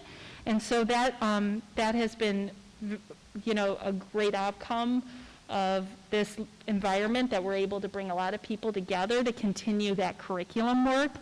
And I'll say too, I know our high school teams they're pulling students in for advisory, but we've also started something new.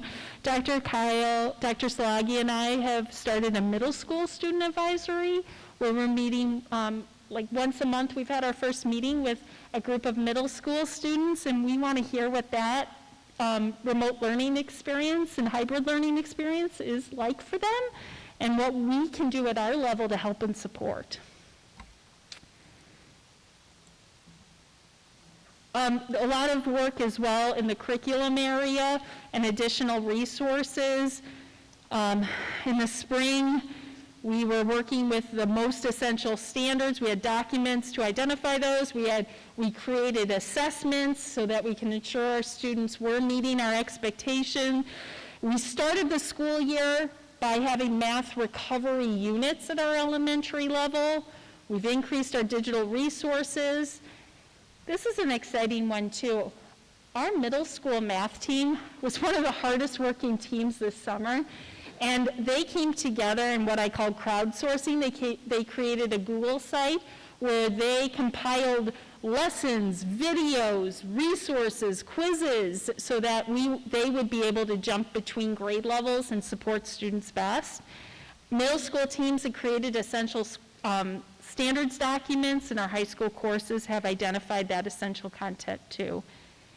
And in the intervention space, we've talked about the specialist allocations.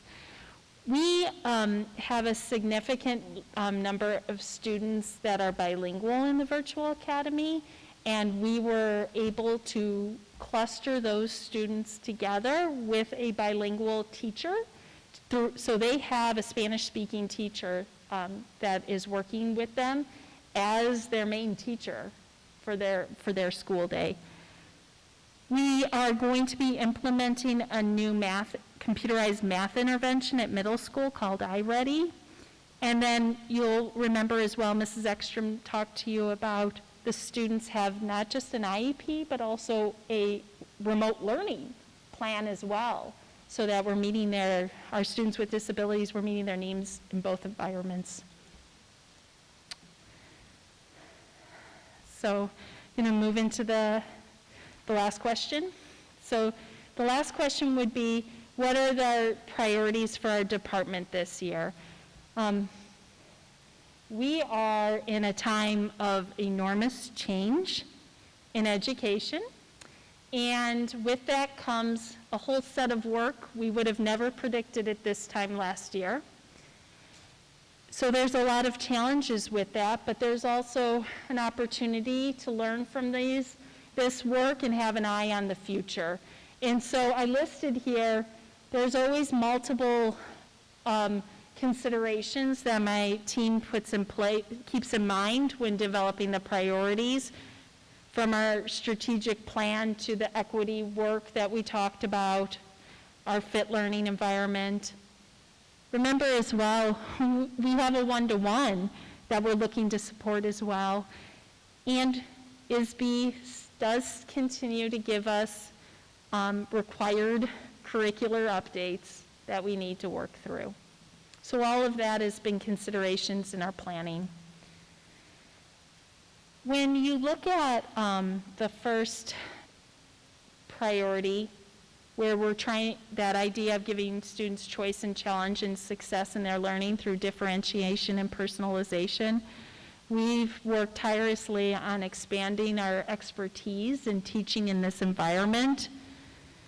But also, I want to highlight, my conversations are daily with our teams about continuous improvement.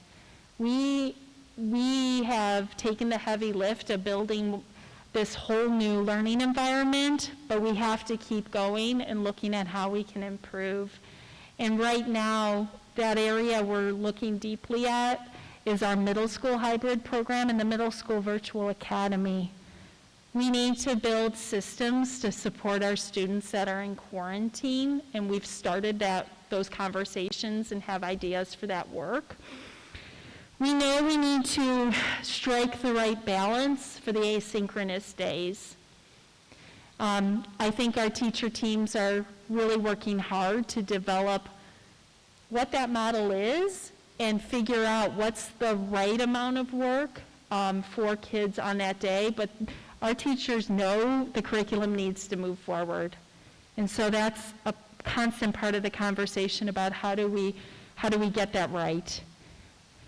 And then we know we need to create a path for additional students to join our virtual academy. We we built almost a fifth school. We really built a fifth middle school in a short time and staffed it. And we know we need to find a way to have additional students be able to join when there's a request. A question my team is always discussing is, based on this environment, what should we keep? What should we actually stop doing? And what should we consider for the future? What are the lessons we can learn?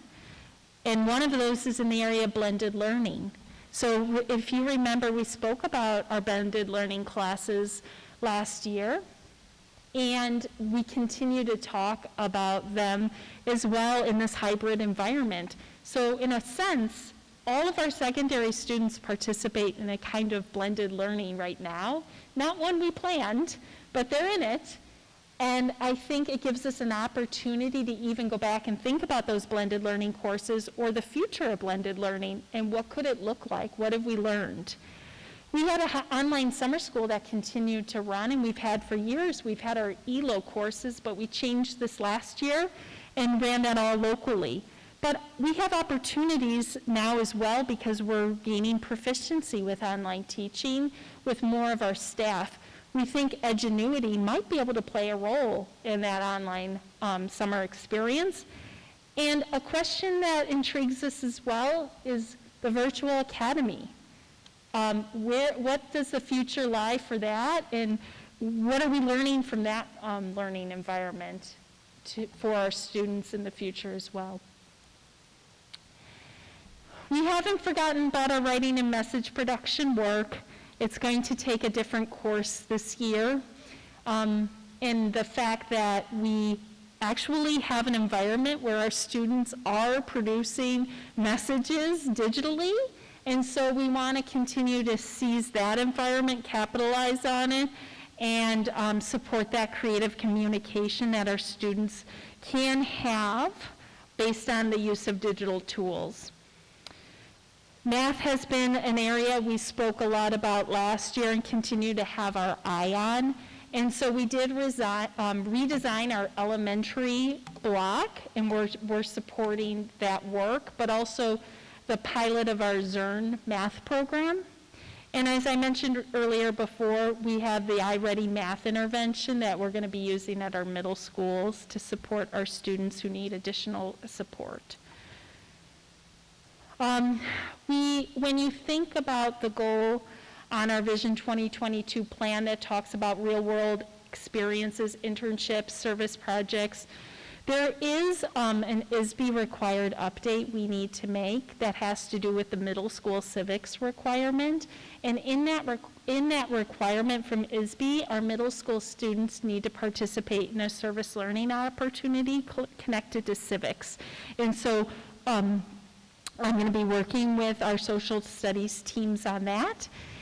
And we also will be looking at that pathway for the field of education. So when you look at that work, the conversations we're having is about, first and foremost, how do we develop a partnership with our colleges and our universities for dual credit opportunities? But it's more than just that. It's internship opportunities. It's the opportunity to enhance the recruitment efforts for our future educators. And lastly, which I'm passionate about, we want to promote the numerous careers in the field of education. We know that the teacher shortage is real, and we want to build a pathway for our own students to want to go into that field. And then when you look at our strategic plan, you have the goal of developing students' appreciation for cultures and diversity. And so we are continuing our work on what we spoke about last year about the contributions in curriculum for LGBT individuals and their place in history in the United States. And here's my last slide. There are items that we really had to place a hold on this year due to the current learning environment and new set of priorities in front of us. And so these are really some adjustments. We spent a lot of time working on foundational skills. You'll remember Mr. Walsh came to speak to you a few times on that. So this year, we are working on that implementation of the work he did last year around print concepts and phonemic awareness, but we've decided to postpone what would have been a curriculum adoption of phonics materials. Middle school math, we were all set and ready to pilot a new set of resources this school year. Our team has asked, with the significant amount of changes that they have in planning and executing the hybrid model, that we wait for that pilot. Career pathways, you'll remember Mr. Smith came to speak to you. We started that work. We're going to continue in the area of the field of education and that pathway, but that overall comprehensive work is something that we are putting on hold, mostly because we have Mr. Smith overseeing our virtual academy at the middle school level. And lastly, I was working with teams of teachers and Lee Cook around our inquiry-based instruction. We had our units developed and ready to pilot, and then we pivoted to e-learning and had to put those on hold. And we're going to revisit that planning and implementation in the future. Thank you. So before we get to questions across the board, I just want to kind of start the conversation with a question back. We know this year is hard. There's nothing about this year that's easy. We know e-learning is challenging. We've read it. We've heard it from our friends. We talked about teacher and emotional wellness. We know the teachers are working incredibly hard.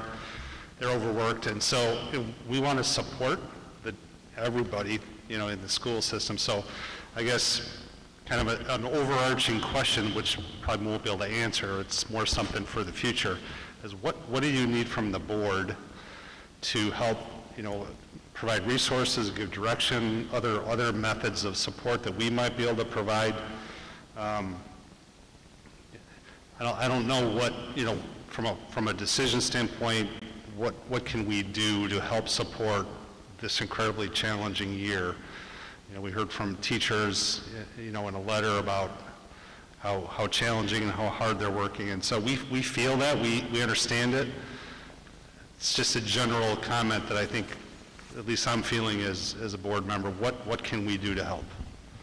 And again, that's a long-winded way to get to a simple question, I guess, that probably can't be answered tonight. So, and I don't know that I want it answered tonight, but that's kind of where I'm thinking as we get into the discussion about this topic.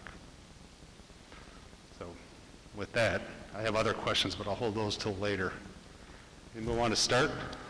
Dave? I was trying to figure out what I just said. Yeah, no, I'm good. I'm good. You can't see the smile that I have on my face with the mask.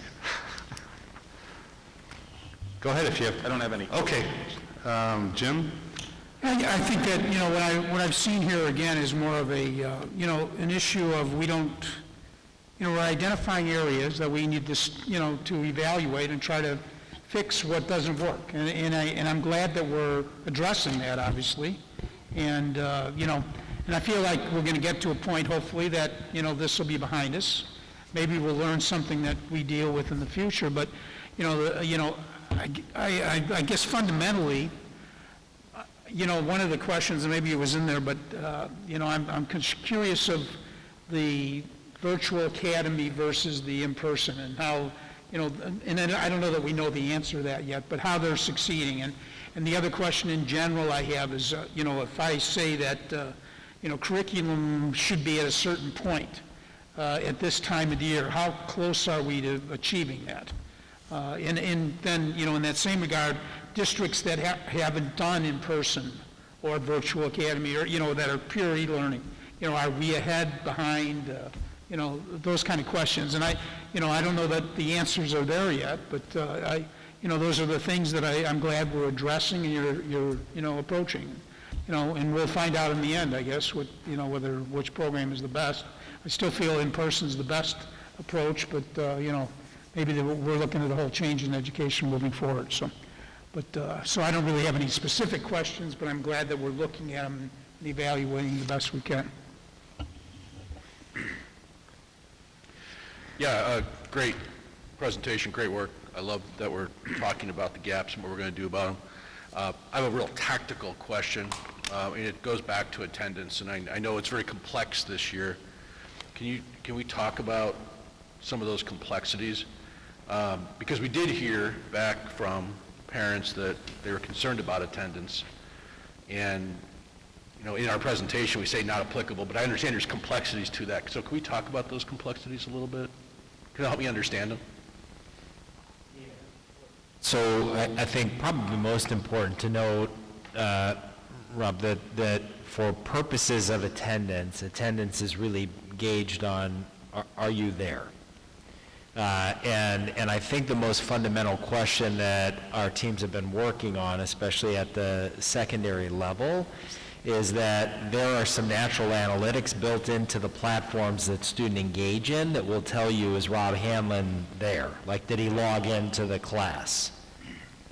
Are you there? Is a totally different question, right? How do I know that not only are you logged in, but you're actively engaging in whatever the instruction or the activity is for that, and that's that to be honest it's just a little bit more complex to do that. I will tell you one thing just recently with Julio Zimkowski, who you heard mentioned before. There are some deeper layers of analytics behind Google Classroom that we can begin to kind of, I shouldn't say begin, we can continue to explore that actually will help with that as well, to not just tell you, is Rob showing up, but what his contribution to the learning experience, how do you look at that? And so I think that's the deeper layer. So on the very simple level, we could tell you we have a very high attendance rate, right? Like kids are showing up, right? They're logging into where they need to log into, but I think if I've said it correctly, Melissa, feel free to add on to this, that I think that kind of deeper layer we're trying to get to is, are you engaged? Are you actually, fully engaged in the learning experience? And I think our high schools told us the other day that that's one of the things that they're really trying to work kind of collectively to dive into, is that even the remote environment, like you can engage through the classroom experience, but sometimes those like formative assessment opportunities you have built into a lesson to not only know that students are physically there and tapped in, but that I can check, like, hey, what's your understanding with this particular concept that's sometimes a little harder in both this blended and remote environment. Thank you. So I think that's what's sad on the piece, is we could give you a dashboard metric that would candidly look very good and say, like, kids are there, they showed up, but as you really look at sort of the outcome data, you got to go deeper than just you're physically there, and into, are you engaged? Yeah, my point was I understood there were complexities to it, and it makes total sense. I was getting after the multiple, whether it's personal conversations or emails about attendance, and how do we communicate that? Yep. Thanks. Susan? Well, first, I just want to say thank you very much. I know this is such a huge taking, and I see this with my own kids and what teachers are doing and the mountains they're climbing to get these kids engaged and do what they need to do. And so I just want to say thank you, and I appreciate all of the work that is going into this. I'll just keep this. I was just curious, with the secondary data, with the increase in failing grades in the D's and F's, like what kind of increase are we seeing? I mean, are we talking 20% increase, 50% increase last year? Like what, is there Yeah. ballpark? I mean, Yeah, it varies a little bit. I think by building as they're diving into it, bigger than what you're talking about. I think as we've looked at some of the kind of the DF grades, it's probably anywhere from 2 to 3x what it was at this point last year. Okay. And I assume that's across all different kinds of students, and, you know, that it's students that maybe we haven't seen them before, have, and, you know, okay.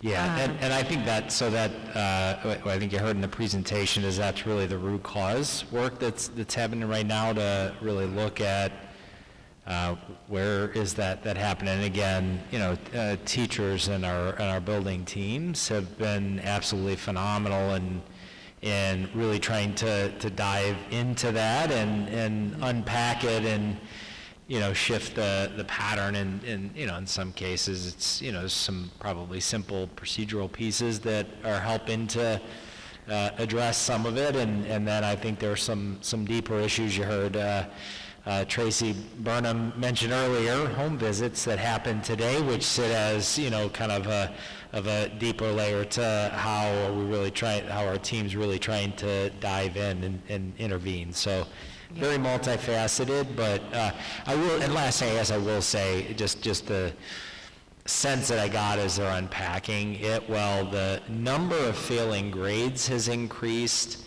is not necessarily 3x the number of students that have one of those D or F grades. So I think a deeper layer to the problem is that there are students that are struggling much more significantly than they did in the past, and so they may have struggled in one class before and now may be struggling in 3 or 4 classes. So the increase in just the number of struggling grades doesn't necessarily match increase in the number of students who are achieving those grades. Did I say that right?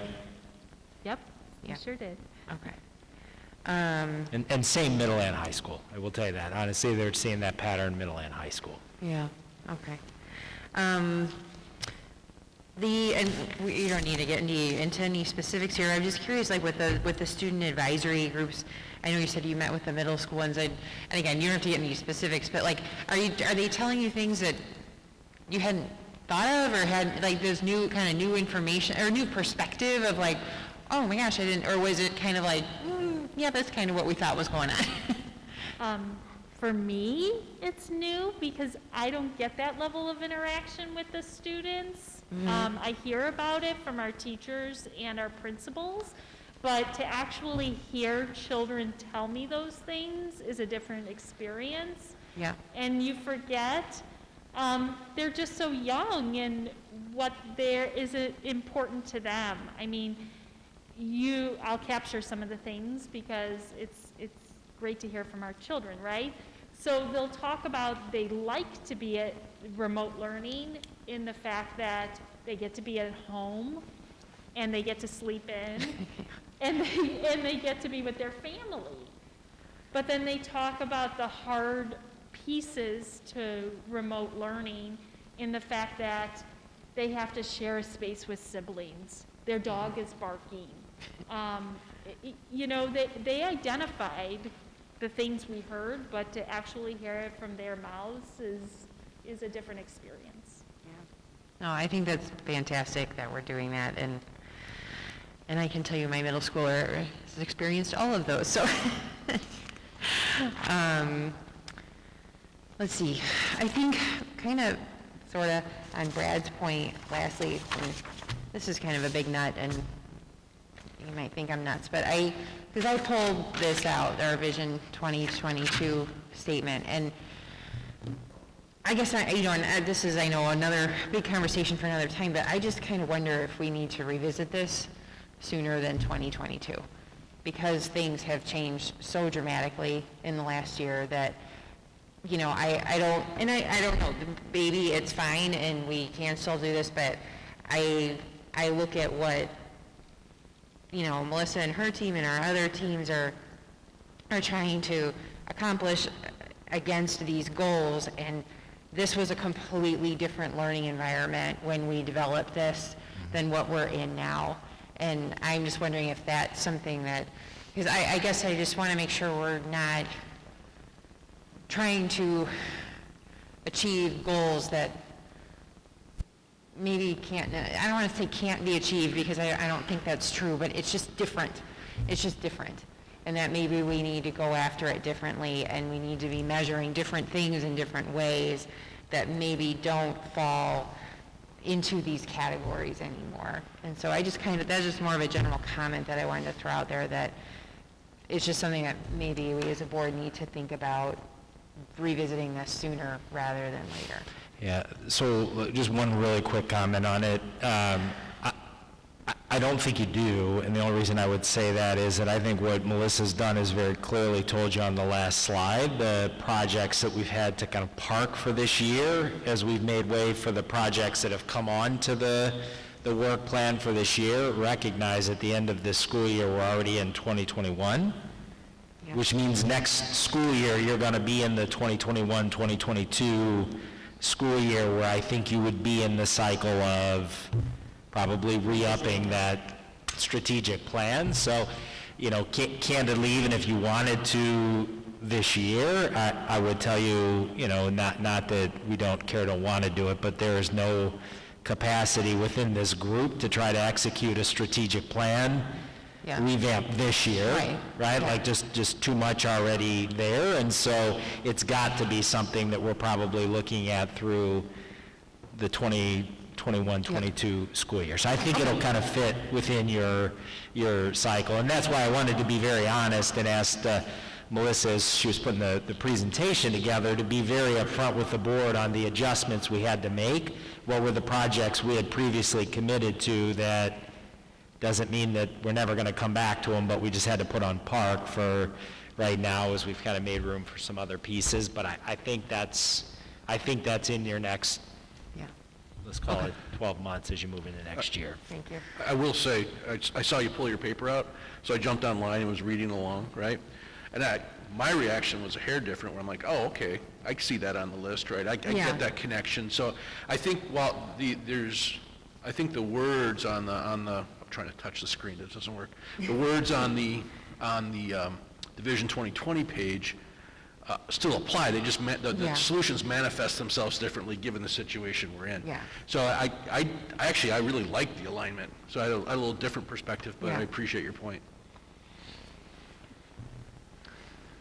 All right, so just a couple of quick comments, and then leading into a question that Chris Crabtree asked.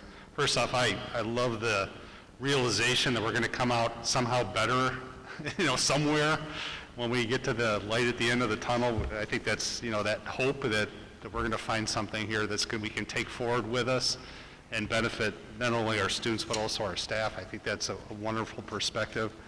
I like and I appreciate the priority about really focusing on that asynchronous days of learning, especially at the middle school level.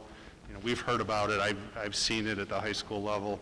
I appreciate that we're recognizing that, and it's something that we have to kind of build some additional rigor or address.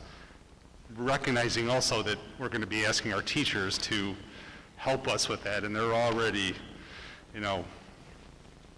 what I said before, overworked and incredibly hard right now.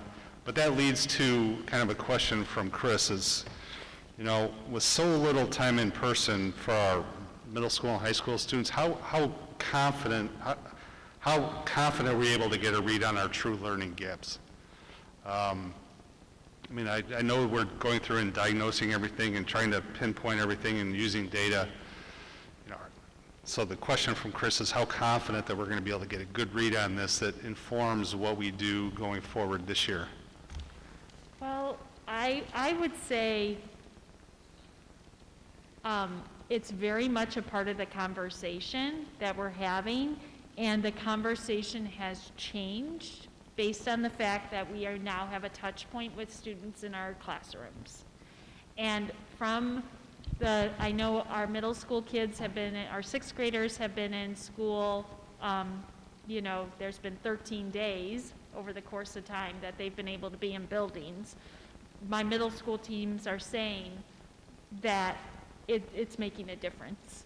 And they're able to get more information and able to have conversations with students about the asynchronous day and talk to them and, they just are actually to have better conversations and better information now that we're seeing our students in person as well. And I think as well, when we talk about the middle school experience, although they have that touch point 3 days a week with our students, the days that they're in person, when they have just those students in front of them and it's a smaller group, that model may be able to be hopeful that we can move through curriculum at a quicker rate. That's what we're hopeful there. So we really have those two hybrid models that we're looking at in determining what's the better fit. But going back to Chris's question, I think we're going to learn more as we're able to have our students in front of us. Yeah. So thank you for that. I think we would have had a totally different conversation if we had not come back in person and not been having that experience of having the hybrid model, especially at the middle school and high school. So I'm so appreciative of the fact that we've crossed that step for however long we can stay in that step.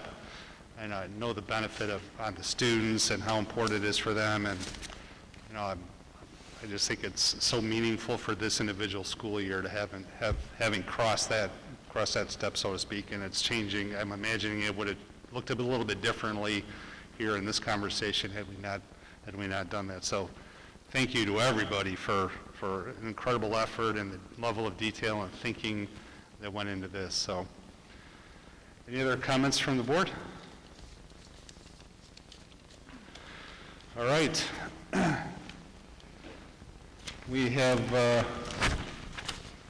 one other board reports tonight, which is a continuation of what we started the last time, which is the IASB resolutions and direction for delegate voting. I'm going to recap kind of where we landed with the two items that we still had outstanding, and then after that I'm going to have Susan kind of update. You've had a couple other webinars that you've been to lead into this delegate assembly. We do have another board meeting before that delegate assembly vote. So just as a recap, on the new resolutions, we supported, the three that we had supported right now are 5, 6, and 7. The three that we had opposed were 1, 3, and 8, recognizing the 7 and 8 were kind of connected. And then we had two of them, which we're going to dig into a little bit more tonight, the items number 2 on gun storage and number 4 on the pre-K teacher licensure. We might also want to have a little bit of conversation on number 5, which was, you might have some new perspective and we can revisit that. So given that, if you want to update on what you've been able to do as our delegate our last meeting, and then give a little bit more information on 2 and 4. Okay. So on October 21st, there was the first discussion session. Just to recap very quickly, instead of having discussion at the delegate assembly on November 14th, they have 2 virtual discussion sessions ahead of time that all the discussion takes place in those 2 sessions, so that at the actual delegate assembly there will be no discussion. It will just be a straight vote. So we had our first discussion session last week, and it was about 2.5 hours. And there was, I'll just jump in with number 2. This was about IASB supporting legislation that would support gun storage in homes. And this had, I would say, about 30-40 minutes of discussion on it. And a number of districts, most of the districts that chimed in were in strong support of it and were surprised that IASB gave a do not adopt recommendation for it. Geneva, just a couple, I won't go through all these. Geneva 304, I thought this was interesting. They actually she said they just adopted their own resolution around this same issue, and I kind of put a star by it because it's kind of what we talked about when I introduced the one that I wrote, that they did it with the support of the Kane County Sheriff and their city council and everything, so I didn't have a chance to look up what they actually did, but I just thought that was kind of interesting as a side note. Let's see, Schaumburg, Champaign, 204, Naperville 204, they brought up that, I will say, what the committee said, why they said a do not adopt, is that they said they liked the resolution as written, and they understand the point of it, but the reason they gave it a do not adopt is they felt that they didn't want to go into the homes. It wasn't their business of going into the home of people, that they need to stay at school or in the school district boundaries. And a couple other districts brought up that there are other resolutions on the IASB books that aren't in the home. But I will be honest, they didn't really give examples of what those are, and I didn't go through all of the IASB's resolutions to try to find them. But and then another one brought up that there is a House Bill 254, which is, I guess, on the floor right now, that is about keeping guns stored away from those who aren't the owner, including minors, and that it's longer that and so he was kind of like, it's there, it's already there, and so is this really needed right now? Sycamore said they did not want to force what happens in the home. Some questions. Sycamore? I'm sorry. Sycamore, they agreed with the resolution committee that they didn't want to go into the home of people.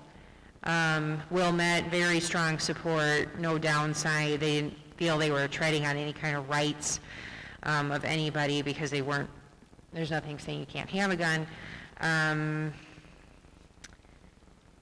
And then Deerfield, they said that, not storing a gun can impact other children, in the school, based on the research that, was in the resolution. So it was a pretty, it wasn't heated. I wouldn't say it wasn't heated. It was just a lot, some good discussion on it. And then after about 30, 40 minutes, there were people in the chat who were like, can we call it, call the question. Basically, want to end the conversation. So, so that was the kind of the overall, overview of what that conversation was about. And then the submitting District 41, they mentioned that the League of Women Voters sent their members across the state, and I think we got one email about it, asking boards to adopt it. Yeah, so that was the overview of the discussion. Let's discuss that before we get to number 4. Okay.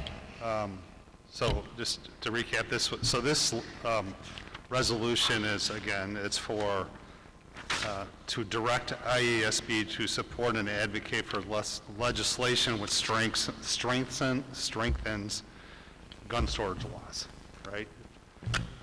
Which theoretically or indirectly or directly will make schools safer or make kids make it more difficult for students in their home to have access to guns.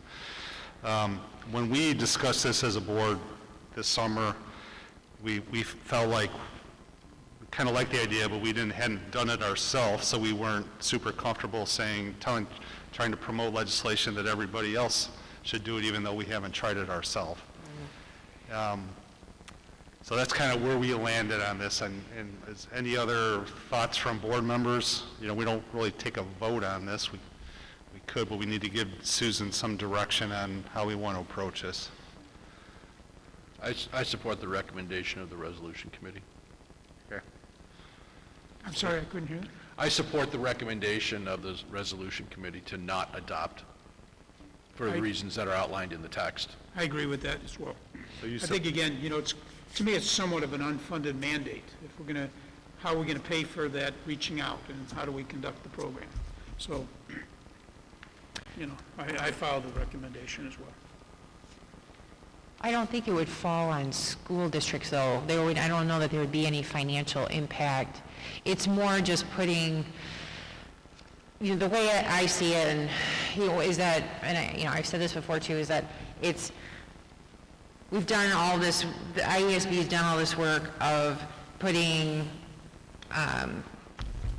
procedures in place for the during and after of an event, of an active shooting event, and nothing really before that happens. How do we stop it from coming onto our school ground?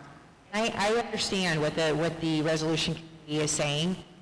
I very much understand it, but in this very particular instance, I personally feel this is something that IASB should put their weight behind, like this House Bill 2254, which I apologize, I didn't look up. But that this, I think, if this resolution were to pass, what this is saying is, IASB, throw your weight behind this bill to support it, to support, gun safety measures in a home where a gun exists. That's how I see it. I don't know if that's true. I'm just saying that's how I would see it, is they're saying lobbying efforts behind a bill like that.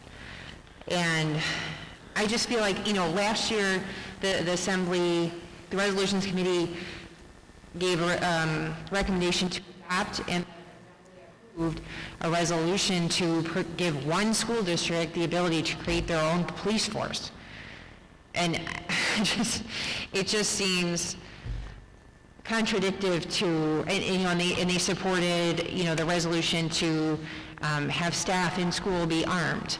And it's just, I don't know, I just feel like it's oh, am I going in and out? Should I go take that one?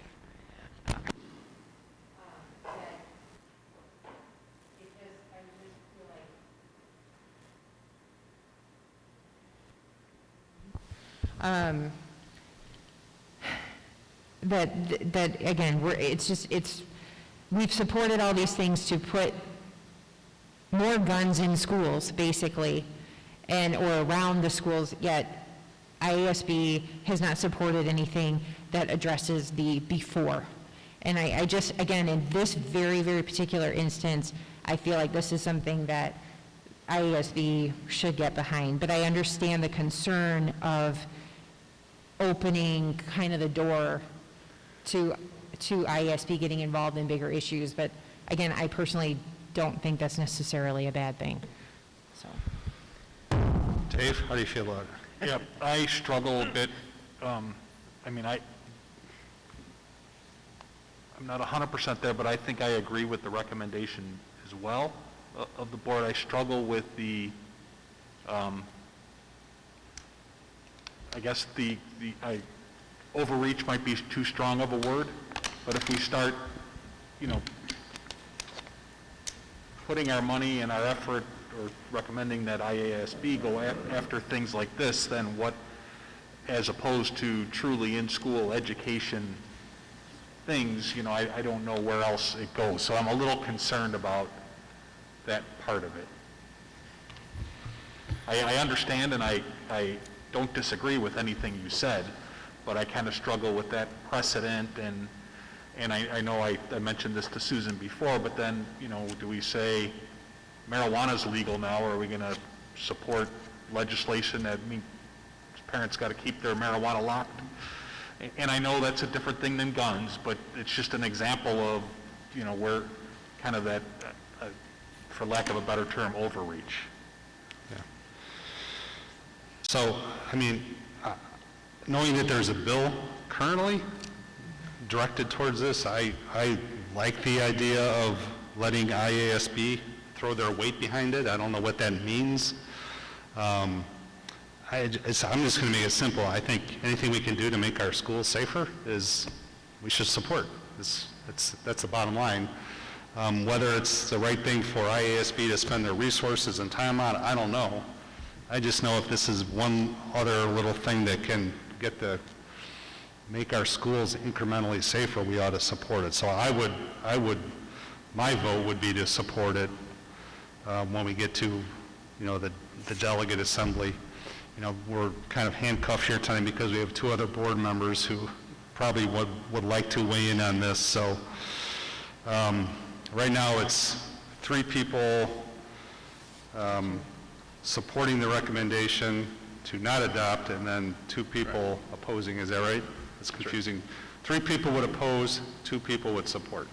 Are we voting here, or what? I'm confused by what we're doing. I think we're talking about it. Yeah, it's important to talk about. We wanted to get an update from Susan, but I kind of feel like we should hear from Chris and Jenna as well. I don't know that we have can time make a to do decision that. today, is my point. If we're voting on something, we have to be in, open session, or, non-working session, I would think. I don't know. I mean, you said we have another board meeting before this is filed. It doesn't have to be an action item. So we could make a decision tonight. I just feel like with 2/7 of the board not here, we should. Well, then, you know what, then we shouldn't vote on it, or, I'm not clear what we're trying to accomplish. We're getting an update from Susan on what she heard in the webinar. And I understand. Then we will need to just get consensus from the board of which way you would like me to vote. So I don't know that it's technically like a official vote, because it's not like an action, I don't know, I could be wrong. Consensus is right. It's consensus. Now we've said 3 are, 2 aren't here that you think will vote a certain way. I don't have any idea how Chris and Jenna feel about this. Okay. I just wanted to get an update and kind of take the pulse of where people felt.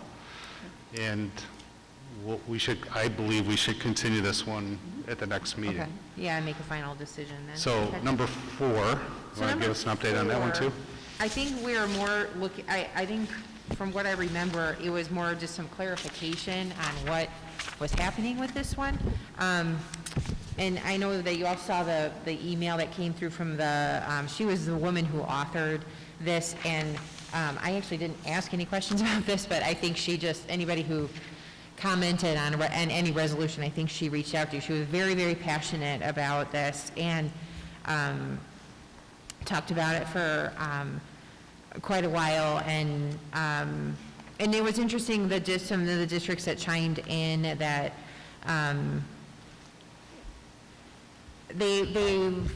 think people by and large were agreeing that with the do not adopt, mainly because it was hard for smaller districts to implement, and that the resolution committee thought it was too rigid, especially with the teacher shortage, and that teaching practices change every few years, and so that this would maybe lock them into a particular reading licensure that may change in a couple of years. So the clarification that I got, that we were looking for, is that so the resolution committee went back to the authoring district and said, well, we don't support it this way, but if you change the language, which you'll see at the very end there, what the committee approved, if you change the language to this, we will approve it. And the submitting district said, no, we want it to go as we wrote it. So the resolution committee said, do not adopt. But what will happen, which I thought this was interesting, is if it fails, it's not supported, it's not adopted, the resolution committee can bring forth this new language and say, well, if we have this language in it, do you delegate assembly adopt it? So, and I actually sent an email to the woman at IASB afterwards, confirming that was true, because I thought that was a little odd, quite frankly, but that is what is going to happen. So I think actually what we need to do is do we support or not support the resolution as written? And do we support or not support the adapted language that the committee approved? Does that make sense? Because it sounds like they could both be called. Right, so just for clarity for the board, so the recommendation is to not adopt this. The submitting district did not want to change the language. Correct. But they did agree with some replacement language, correct? The submitting district, from what I understand, does not necessarily agree with that changed language. So the resolutions committee said that this last paragraph on page 11 of the book says, be it resolved that the Illinois Association of School Boards shall support initiatives in teacher preparation programming that prepares teachers to be trained in scientifically proven methods of reading instruction that promote student literacy. So I think that would replace that opening paragraph. Okay. And so because of Oka School District did not want to change the language, that's the reason for the do not adopt, but the committee came back and said, how about this instead? So there might be a vote process that we don't truly understand. Correct. So, yeah, that one, so there actually may be 2 votes on that one, on the 2 different languages. Well, I like the revised paragraph. It's a little more generic. And Yeah. I read the email that you forwarded from the submitting district, and it even said the title of this pre-K teacher licensure wasn't exactly the title that they wanted. Right. They wanted a different title. Pre-service. And I don't know what's the difference between pre-service and pre-K? I think it was having to do, Pre-service, because she said that right now the title of this is pre-K teacher licensure, and she had said that in the meeting that the title should actually be pre-service. Pre-service just means before the person actually works as a teacher. So it speaks to their training program as part of their education or licensure program. Pre-K is a specific targeted age range. That's a pretty big pre-K difference. makes you think of before kindergarten, right? Early childhood. Yeah, So that titles, yeah. I mean, personally for me, and Chris, that was number 5. She had questions on it. Yeah. I understand. I would support opposing it for the reasons that the committee outlined, but I would also support the revised language if that Yeah. came back. That's what I agree with that. I agree with that. Okay? I still don't understand it, so I've read it 4 times and it still doesn't make any sense. Confusing. Doesn't matter, I mean, it's fine. This is not legislation, this is a recommendation by the School Board Association that, Yeah. Yeah. so I mean. It just you know, directs them on what to put their weight behind. Right, this is the vote of the member districts to direct IASB how to lobby on behalf of legislation. Yeah, and I think that any district that thinks that their specific wording will get passed is dreaming. Right. So I agree with the do not support and then with the revised, that would be acceptable. Thoughts, Dave? I'm not really clear what this revised paragraph means. That's my point, I don't. I mean, on her resolution, it's clear that there's specific requirements. This seems very vague. And I don't quite know what that even means. Well, if we don't even understand it, then how can we support it? I think the point was to have teachers have specific reading instruction, classes, and that it's not required. Yep. Let me just go through it. It is a great concept. The concept makes 100%. I mean, it fully aligns with all the phonics and phonemic awareness work that Sean Walsh and our teams were doing last year. The science of reading is something that's sorely missing in teacher preparation programs. So I'm just going to tell you the concept is phenomenal. I just think that at the end of the day, the issue is ultimately, is that our place to be kind of advocating in that like pre-licensure piece. But the concept, it's fully aligned with what I would tell you we say we should be doing in District 200, is we need to be focused on teaching the science of reading. That's everything EAB has advocated for in their study of what's missing in reading. And I think this district is probably an EAB member, and I think that's probably where part of this came from, would be my guess. But I mean, I almost read it, you know, this is very specific in the resolution as written. Complete at least one undergraduate level literacy education course. And then here, it's just like, you know, we support initiatives that prepare teachers to be trained. So it doesn't seem like I think if you get back to the specific point about science, and scientifically proven methods of reading instruction, that phrase has teeth to me. That I get. I didn't understand how the updated language changed the outcome. Now I do. So it's that point about scientifically proven methods of reading and instruction. That's my takeaway, Dave. I mean, I don't know if it's right or And not, I think but the that's what I submitting thought. district wanted this specific exam, like they have to take this specific foundations of reading exam. And I think the resolution committee said it's too strict, things change. That would be telling institutions of higher education they have to provide one undergraduate level literacy education course to teachers. I don't know if that's our position. There's another phrase in here. It's if a district desires this additional accreditation, it should require it. I think that's exactly right. So why put it in the resolution? So I'm good. You're good opposing it. I'm good opposing the first part, and I'm okay accepting the second part. Okay. I think we're all I think we're, yeah.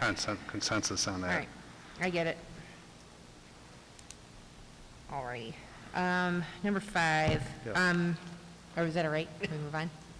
Yeah, well, this is, we all agreed last time around this teacher shortage that we would support the resolution. Chris hasn't changed her thoughts on this. She believes that this would minimize the role of a teacher education by agreeing to this resolution. The other things that we could be advocating for to help with the teacher shortage and/or getting people with a provisional certificate in the area they are teaching. As it stands, 10 years of provisional 10 years of provisional exceptions are doing a disservice to our teachers. Doing a disservice to our students. So she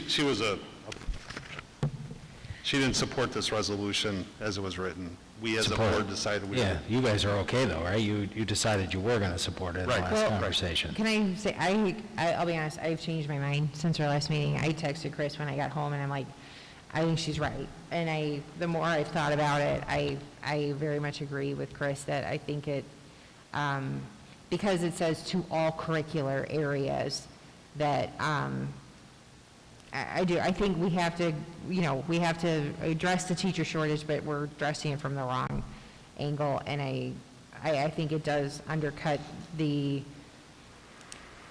an educational degree, an education degree and being a teacher. And I thought there was going to be a lot more discussion on this, and because I was actually the first one to speak on this, and I voiced, Chris's concern, and District 41 in Glen Ellen, she chimed in as they had the same concern, and then there was a comment in the chat from Schaumburg that they have a sitting board member, current teacher, who was very concerned in the same way, but that was it. That was no other discussion on it. So, All right. I mean, we could discuss it again. Last time, I don't remember how we all felt. I remember Chris was and continues to be I think it concerned was you about and it. Chris, and then the 4 of us who, I think it was you, and who didn't think it should pass, and then the 4 of us, so then it would, so like I said, I've changed my mind as I've thought about it more, and so then that would be 3-3. So I have a question. I can't empathize completely with small districts. I don't understand the constraints they're under. I can assume I know, but I just really don't know. So first part. Second part, what's the possibility, probability that there's an unintended consequence where the scope starts to broaden beyond just needed areas? Is it worded in a way that constrains what areas you would look at in a curricular setting? So if you have at some point, a district becomes non-viable because you can't hire teachers into that space. And so does it become a slippery slope? Maybe it's a bad term, but where you're getting into some percentage of your district has folks that qualify under this recommended program teaching a majority of your curricular courses. I mean, I think those are questions that would have to get resolved through the legislative process. I don't know. So given that, since there's no, the way I read it, there's no bound on that, I tend to not support the recommendation, given that I think it's a little open-ended.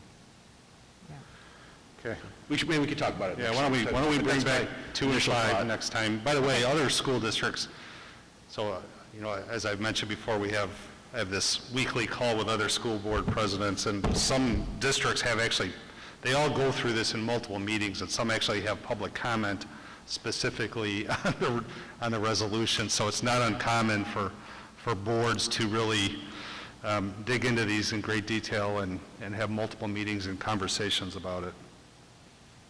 So why don't we come back with 2 and hear a little bit more from 5? So I'm asking the board to revisit number 5 in a little bit more detail. Okay. Okay? Well, and I think it is, it's the closest we get, we being a school board, gets to legislation in our state. And I think it is something that we should take seriously and have discussion about. Yeah. So I appreciate Do you have that. another meeting? Is that right? Yes, there is another discussion session on, I believe it's November 5th. So, Okay.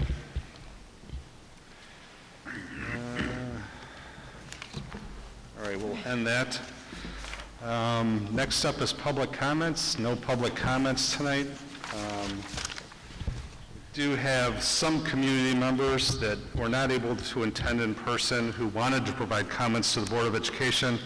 They had the opportunity to send an email to the board between the posting of this agenda and 5 o'clock today. All board members received and read these emails. To be acknowledged emails were to include in the subject line that the email was intended for acknowledgement at the October 28, 2020 Board of Education meeting. These emails will not be read, but they will be specifically noted and put into our board communication log. So we did receive 2 messages regarding both reopening feedback. On October 27th, we received an email from Lex Berta, and then October 28th from Michelle Graham. So that was the extent of the public comments set in. So there being no further action to come before the board in open session, can I ask for a motion and a second to adjourn the meeting? so moved. Second. Moved by Mrs. Boone, seconded by Mr. Long. All in favor, say aye. Aye. Anybody opposed? All right, the meeting is adjourned.